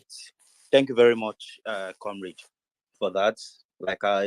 Personally, like I always say, I remember, when during my youth service some years ago, so many of my colleagues were looking forward to election. Why were they looking, forward to election in 2015? Because they believe that politicians will come to bribe them, induce them with money so that they can help them to rig elections. So we young people too, we have so many roles to play in the coming election. And like Comrade Adeyan just said, we need to sensitize those that, especially the ad hoc staff, the NYC members who will be conducting, these elections. They are young people, and mostly they are the people that will be helping politicians to rig election in 2023. So if we don't sensitize them, for real, we don't even need to sensitize them. We are all affected. We all go to markets. We all go to, churches that are being, attacked every day. We all go to, travel by air, where we now pay over 50,000. We have even normalized it. Now pay 50,000, to fly and all these things. So we are affected, and even the NYC people, they should know, as in the members that will be conducting elections in 2023. They should know that they will be joining, the labor market very soon, and there are no jobs. We need president that can actually create real jobs, not APC kind of jobs. So it is about time we young people, we take our destinies in our hands, and we can't exhaust, the conversation today. So please, Ima, I know you are supporting a candidate, so I will bring you up now. Why Ninja? Are you there, please? My fellow Hello. co-host. Yes, I'm here. Yes, I'm here. Okay. After Ima, I think Justice will go. Yes, Justice after has my been waiting. justice. Yes, Justice, sincere apologies, please. Ima. Yeah. All I right. think that's go on, right? Yes, you can, please. Okay. Good evening, everyone. I must appreciate my leader, Deji, for this space. Even though we differ in positions or thoughts in terms of who I support, and I'm sure that is no secret that I support Alhaji Atiku Abubakar. What are the reasons why I support Atiku? Number one, I'm a party man. Number two, I believe that Atiku is not a messiah of sorts, but he will do what is needed in our country at this particular time. If you look at it, we've never been this divided as a country. We've never been this, divided per se. Atiku is a unifier. Atiku will create jobs. Atiku understands the dynamics of this country. He has friends across the globe, across this country. There's no place, there's no part of this country that Atiku doesn't know one person, not one part of this country. For me, and then the most important aspect of it is Atiku have all the chance as it is today to win the election. So for me, I believe that Atiku will win the election. We're confident. We're happy. We've been congratulating ourselves since the emergence of Tinubu. And we believe, we're thanking God that Osibanjo didn't emerge because, we were thinking that he was going to emerge as the presidential candidate of APC. But we're happy that he didn't emerge. We are so happy that Tinubu is their candidate. But like I've said, beyond, the whole fairy tale of what we will do to Tinubu, more importantly, I believe that Atiku will move this country forward. If you look at his policy documents in terms of what he intends to do, you would realize that this is someone that has track record. He's not shy to take bold decisions. If you remember what he did as a vice president when he went to Anambra State, I'm sure too many people remember, the era of Mbadiniju, where he made it mandatory. He was firm in his position. And, Mbadiniju did not return as Anambra State governor because he failed as a governor in Anambra State, and that's to tell you how much his focus on education is. And, one of the reasons why he had issues with Mbadiniju was because, the schools were on strike. So Atiku would not lie fellow like the way we have the current president, nonchalant behavior with ASU strike. I'm sure that Atiku has fought for this democracy. So many people know about the third term and what he did. And part of the reasons why he had issues with his, Ben boss, he's not somebody that will sit down because he's a vice president. He has the balls to take decisions. So I'm happy with, what we have in my party, and I'm sure that we'll win the election.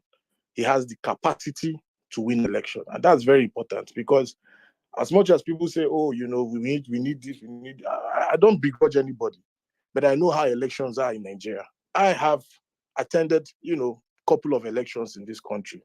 And I know beyond the whole, talk on social media, the whole buzz, which is exciting. In reality, these people don't really, after the whole buzz and conversations, you hardly see people, go follow through what they say on social media. I remember shortly after the NSAS massacre that happened in Lagos, I think it wasn't up to a week or 2 weeks that massacre happened. The whole internet was buzzing. We will never vote for APC again in Lagos. We will never vote for APC in Lagos. Never again. Never again. What happened? It wasn't up to 2 or 3 weeks. There was an election. APC won with a landslide in Lagos. So for me, I'm a very practical politician. I'm a very practical person. I have looked at the numbers. I have looked at the indices. I have looked at everything. And sincerely speaking, I can beat my chest confidently with every confidence that I have that we're going to win the elections. So I'm not shaking about that. But most importantly is that I am very, very confident that, Atiku would, deliver on the terms that he has promised to do as president of this country. So I'll use the mic here in case anyone has any question. I'm ready to answer the question. All right. Thank you very much, Ima, for that. Why Niger, please? Okay, so is Justice still here? Justice, No, you I can. just have a question. I have a question about this article because you know, equity demands that those who come to equity must come with clean hands. Your article, he bought delegates at the PDP convention. He bought delegates. It is reported that he bought delegates for $30,000 at There's the no, primaries. my leader, there's no evidence to that. If one person can come out today and show any evidence, any picture evidence, any video evidence that he bought anybody, he should bring it out. In fact, as a matter of, you know, in fact, as someone that was actively involved during the primaries, I think we didn't even have the kind of money that, I don't want to mention name, but a certain aspirant had to even buy any delegates. You are at least you know how to get your informations around. You can find out. He didn't even have that kind of money, and that was why the alliance in and Paul was necessary. In fact, that was one of the reasons why that alliance had to work, because if it was about money, he couldn't even stand a particular aspirant. And this whole conversation about buying of delegates or not buying of delegates, I think my party, we have not done justice to it. We have allowed it, gone fellow. We've allowed this narrative, gone far. And people now feel that whatever primary, whatever party function that the PDP does, will always share dollars, forgetting that we're in opposition. I don't think there is anywhere in this world where the PDP will have more access to finance or more access to money than the ruling party. So if anybody has any evidence, if it's about delegates coming around, you give delegates transport money to say, or feeding money, or say, oh, take this, hold this. I don't see anything wrong. Even you, chairman, I come to you sometimes. I remember when back in the days when we were still in the trenches. You give me feeding money, you give me, one of these, at least, once. So will I say there's anything wrong with it? I don't think there's anything wrong with it. But whether my candidate bribed anybody, if anybody has any evidence, he should tender it, and then we would address it. So you are saying PDP did not buy, Atiku did not buy delegates, they didn't buy votes, because you're all over the country. You people sold your party tickets to the highest bidder. Even the son of the former vice president was demanding for his money. That delegate collected money and gave him only 2 votes. That's why I said, you see, that's the son. He came out to say he gave out money, so he should be the one to. If he says he gave people money, he should go and collect his money. But I know what will happen in our party primaries. The money that people were saying that, oh, Atiku gave so amount, it's just exaggeration. Atiku did not give that kind of money that people were thinking that he gave dollars, and that's not true. I can say this as a matter of fact that he did not. But again, if anybody has any evidence, and I'm saying this publicly, if anyone has any evidence to prove that Atiku did that, it should come out, then let's debate it. But it's easy for anybody to say Atiku gave dollars. A delegate from Kaduna that participated in the PDP presidential primaries, he subsequently went back home to his constituents. It was reported in the news. It's all over the social media. He subsequently went back to his constituent and said, from the money he got from the convention, which is $35,000, yeah, it's possible some other candidates decided gave, to bless his constituents. He bought this, he shared this. So I don't understand. It's possible that probably, maybe, like I told you, I know a particular aspirant that had the war chest, and I'm sure you even know that aspirant. So it's possible, maybe. But in terms of whether Atiku gave money, again, if anybody has any evidence, this is we should be factual. If anybody has any evidence that Atiku gave money, you can snap or you can show that this money Atiku gave them. It should come, then let's debate it. Simple. And then we will now ask whether Atiku gave them money based on transport, maybe based on friendship, based on people give people money. People give people money in politics for different reasons. So because we've made this thing look like, oh, if somebody gives you a gift, make it look no. I don't see anything bad in it. Sincerely speaking, it's only when you are now making it look like a bribe that you must give me money before I do this. That's when it becomes, there's not an issue. If somebody gives me a gift today to say, Emmanuel, I appreciate what you're doing, I'll take it. There's nothing wrong in it. But it's only when I say, you must give me money before I do this thing to you, before I do this thing for you, and then now you now say, oh, I'm demanding for bribe. And I think that those are the issues. So if anybody is saying that, oh, probably Atiku could give, few change there based on his magnanimity, there's no big deal about it. But if you say that Atiku gave based on bribe, and I'm saying it here, that if it was based on money, Atiku would not have even, he can't even, I don't want to start, bringing so many things that happened during the primaries, but if it was based on money, Atiku won't have even stand a particular delegate, a particular aspirant. And I'm sure many people know that aspirant. We will not want to go into all all right. that. We Ima, are done with the Ima, primaries. primaries are over. Yeah. Primaries are over. Candidates have emerged. So I don't know if Justice is still here. I'm here. I'm here. All right.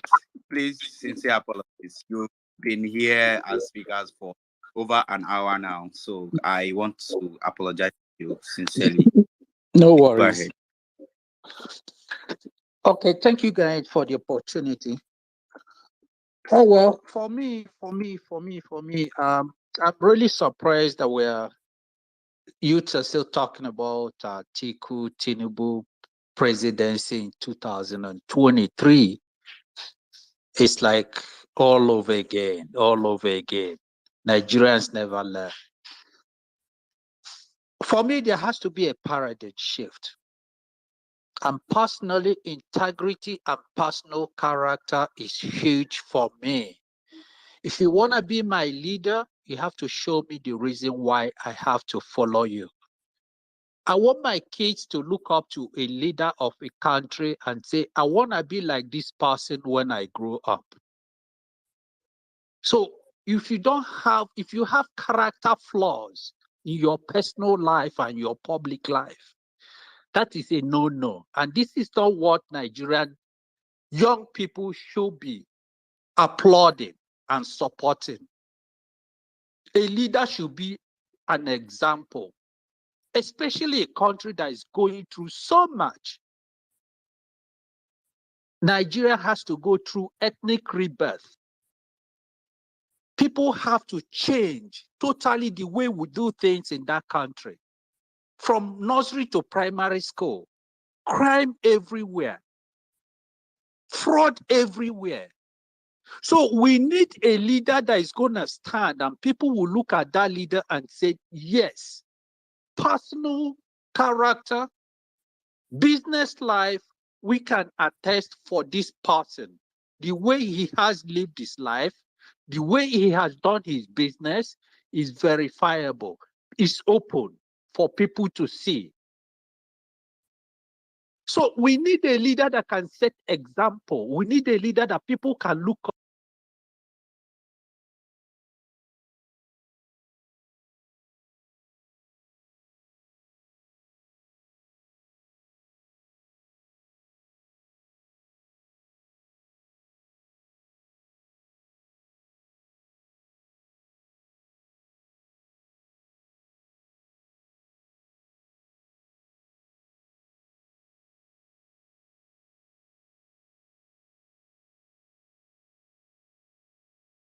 The problem solved. That you have friends in heaven and have friends on earth. That is rubbish. What kind of friends are those people? These are the same friends, these are the same people that have been causing confusion and running the country down. And we're talking this person have friends in the east and have in the west, and no, nothing like, look, a leader sets a good example and people follow. And Nigerians are good followers. What is lacking is somebody that will come and give a good direction. And see, this is how we go. And people buy into it. Buhari had that opportunity. Because when he won, I never believed in him because he never had any record to run on. But the people were able, the media and all the rest of them manipulated the Nigerians. They voted for, but he had the opportunity in 2015. to lead that country in a right direction. And a lot of people were ready to, they gave him the opportunity, they gave it ready to give him the chance. He blew it because he had nothing. So we need somebody that is credible as an individual. We need somebody that we can, his business and private life is verifiable and people have attested. People who look up to have come out open and say, we know this person, he can do it, he's qualified, he's capable, we can attest for his ability. Those are the kind of people we need. We live in this, we have neighbors, we have friends, and we see our friends that have good qualities. We want to be like them. Why is it different in our leaders? When we have a friend that has a good character, that behaves properly, that does things right, we want to emulate that person. We want to be friends with that kind of individuals. But when it comes to our government, we want to get criminals. We want to get armed robbers to take over the government. And we come in here and justify and support these people and try to rebrand them. No. Can we stop that? We're losing the country. We need a new direction, please. Tinubu and Atiku, enough is enough. Let's move in a different direction. Now, we have a lot of talented Nigerians. We have a lot of credible Nigerians. We can't be stuck with these people that they don't even have a good public record. They don't have a good private record. Tinubu left government of Lagos State how many years now? How has he improved himself? Other than just be there and spreading money and sponsoring people to elective office. How has Tinubu improved himself since he left government of Lagos State? Which school has he gone to? I've never seen Tinubu went to a seminar and present a paper and about any topic. Any topic you can think of. He just sat there distributing money and putting people in offices. And now today we have been asked to, oh, is a presidential candidate, vote for him. On what? Based on what? Based on what? On stolen money? His ability to share money, people's money? Nigeria is a country that guy should be in jail because there's a lot of stuff if he's really investigated. He should be tried and he should be in jail. So please, Nigerian youths, let's just say enough is enough with these guys. Let's all get up and just send a resounding message to these people. We've had enough of your nonsense and we're not ready to tolerate it. Take your destiny in your hand and move that nation forward. Now is the time. I yield the mic. Thank you. Co-host.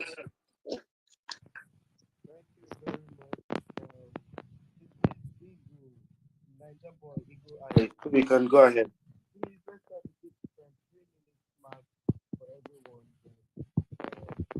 Don't forget to speak as other people are talking. Everyone can speak. Who is speaking, please? It's not audible. Go ahead. Nkechi. Nkechi, are you there, please?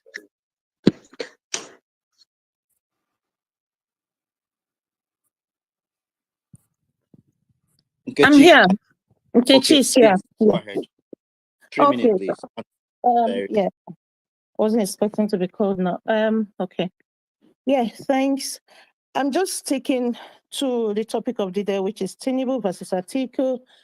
Nigeria is in serious trouble. I think Nigeria is actually in serious trouble. If those two people are the only options we have, then it's just like between the devil and the deep blue sea, I'll be right sea, whichever, as they say. But I'm quite glad that P2B is going to be on the ballot paper, as an alternative. Because like every other person here, most people have said, Tinubu well, we all know his antecedents from Lagos.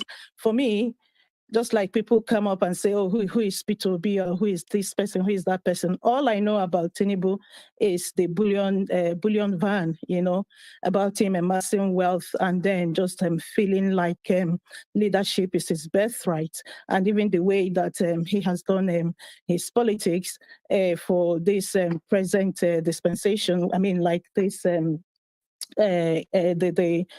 voting that just ended this morning or this afternoon. And then for Atiku as well, I don't know anything Atiku have done apart from being the vice president of Nigeria and then running off to Dubai and, coming back now because he feels, okay, it's time to come back and take advantage of the situation again. So when I think about Atiku, there's just nothing that comes to my mind to say, oh, okay, this is one good reason that this man should be the president of this country. I know that many have spoken here, and one of the hosts has said, okay, let's stick to the topic of the day, but it will only be fair for me to also speak about P2B while I'm talking about Tinubu and Atiku, because now it just looks like it's Atiku, Tinubu versus P2B, sort of. P2B for now is the only sort of opposition to these two ancestors, like somebody has referred to them previously. And I feel so sad when I hear people who I believe that, oh, they should know better, or rather maybe they would know better, come up to spaces or talk to people and try to defend this same crop of politicians, these same people who has put us in the situation where we are at the moment, or try to convince you of why, that they need to be there, or politics is local, that is how politics is played. Okay, is that how we want to continue? Are we happy with the state of the country? Are we happy with the way things are going down the drain when we're supposed to be making progress? Someone comes up and take us, like 20 years back. Is that how we want to continue? Because we feel that, oh, this is how politics is played in Nigeria. Oh, you need to have structure. You need to have this. Just making excuses and pulling up excuses and then unrealistic excuses, if you ask me. So, like one of the, I think it was Steven who said earlier that it doesn't have to be between APC or PDP. My preference is P2B, and he is who I'm going to support. And I have many reasons for supporting him.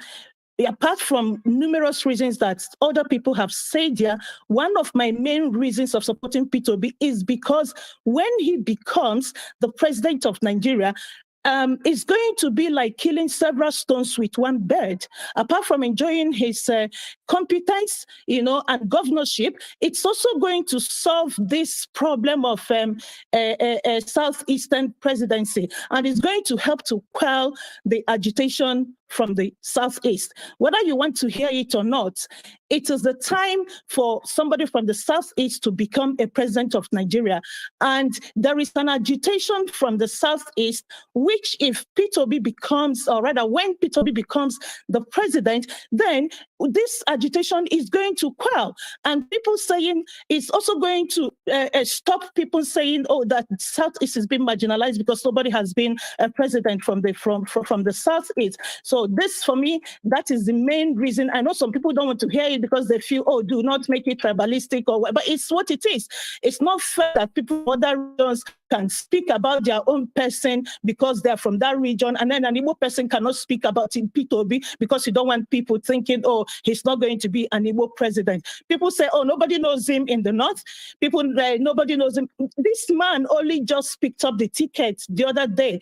And this is the same person, when he was in the PDP, people were saying, oh, nobody knows him. How is he going to convince delegates? He went around to all the states in Nigeria to speak to the delegates directly. But it's unfortunate that we do not give ourselves self-respect in Nigeria, and we do not appreciate it when other people respect us. Delegates prefer people who have given them money than the person who has given them the respect to come and speak to them and engage with them on one-on-one basis. So I'm not going to keep repeating what other people have said here, but what I'm saying is I am grateful to P2B for leaving the PDP at the time he did.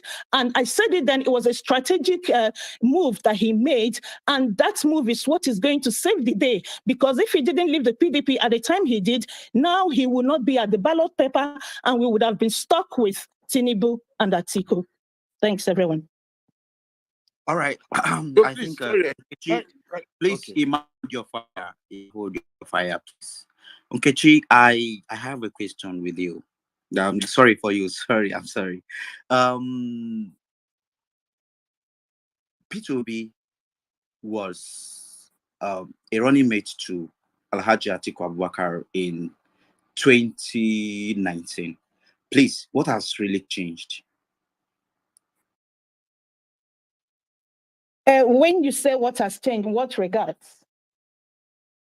In the sense that he was, a running mate to the PDP's candidate, which is Atiku Abubakar. And I've been hearing you saying that, the Atiku that, because I believe that you supported Atiku in 2019, right? No, I did not.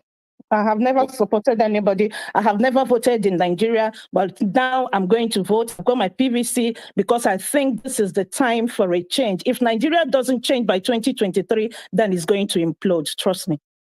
All right. Thank you very much. Let me just leave it at that for now. Okay. I have Olumo. No, Olumo wasn't here before OG. OG, please go ahead, please. Good evening.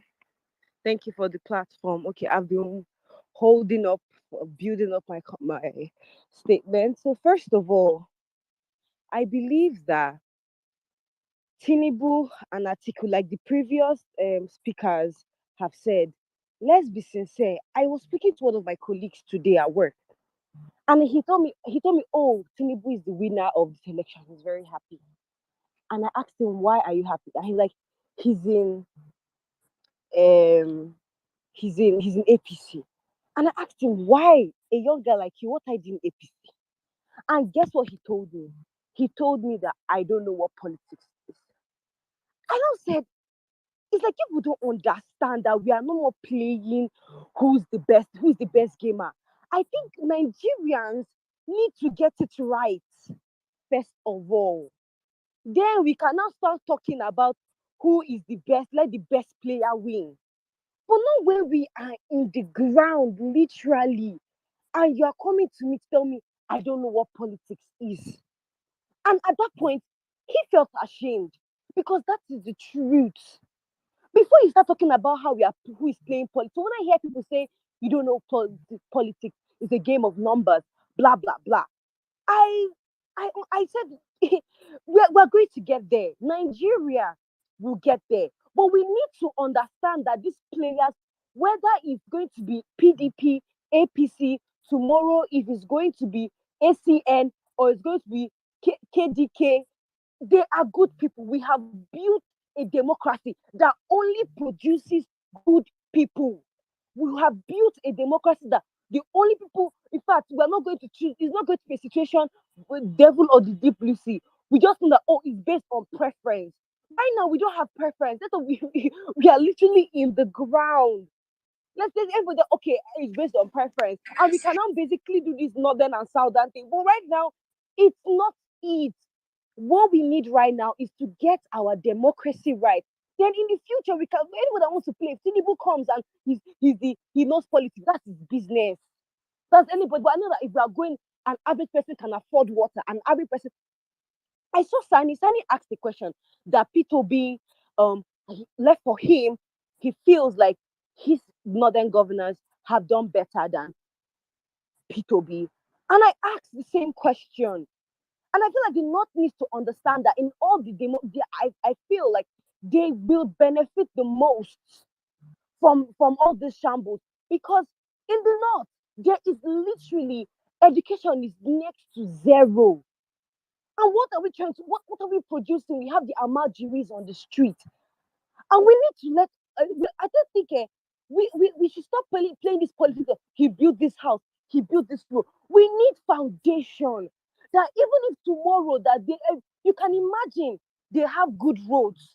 Let's imagine now in the north, they have the best roads, they have the best, you even have trains in the north going from this place to this place. But do you know that I was talking to my shoemaker and he told me something. He was like, hey, if he sees like 2K now, he will just go to the north, just looking for 2K.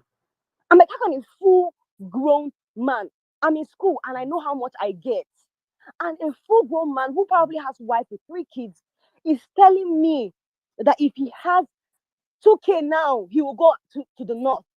So I want to understand what governance has the North produced better than P2B. Let me tell you, I would not say that P2B is the best governor because, in my own opinion, the best governors I would call the likes of Sullivan Chime, I would call the likes of Godwill Akpabio, I would call the likes of Fashola because these guys are good.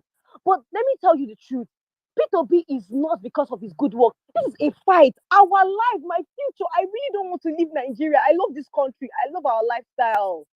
I love our freedom. If I go to another country, most of these guys are living. They can't even piss on the road. We just need the barest minimum. We need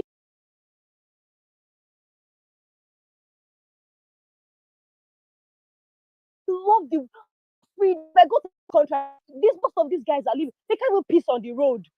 We just need the barest minimum. We need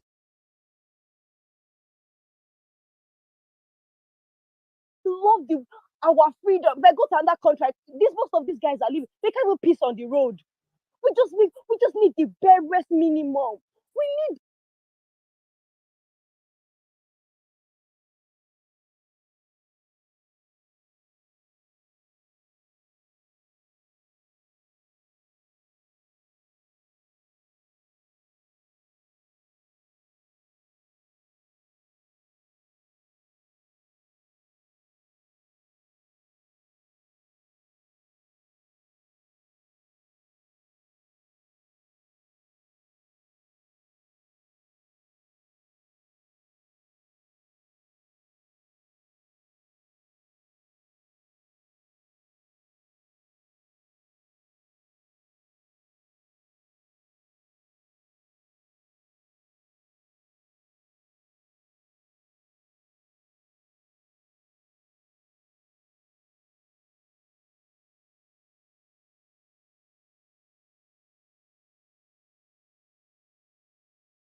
love our freedom. If I go to another country, most of these guys are living. They can't even piss on the road. We just need the barest minimum. We need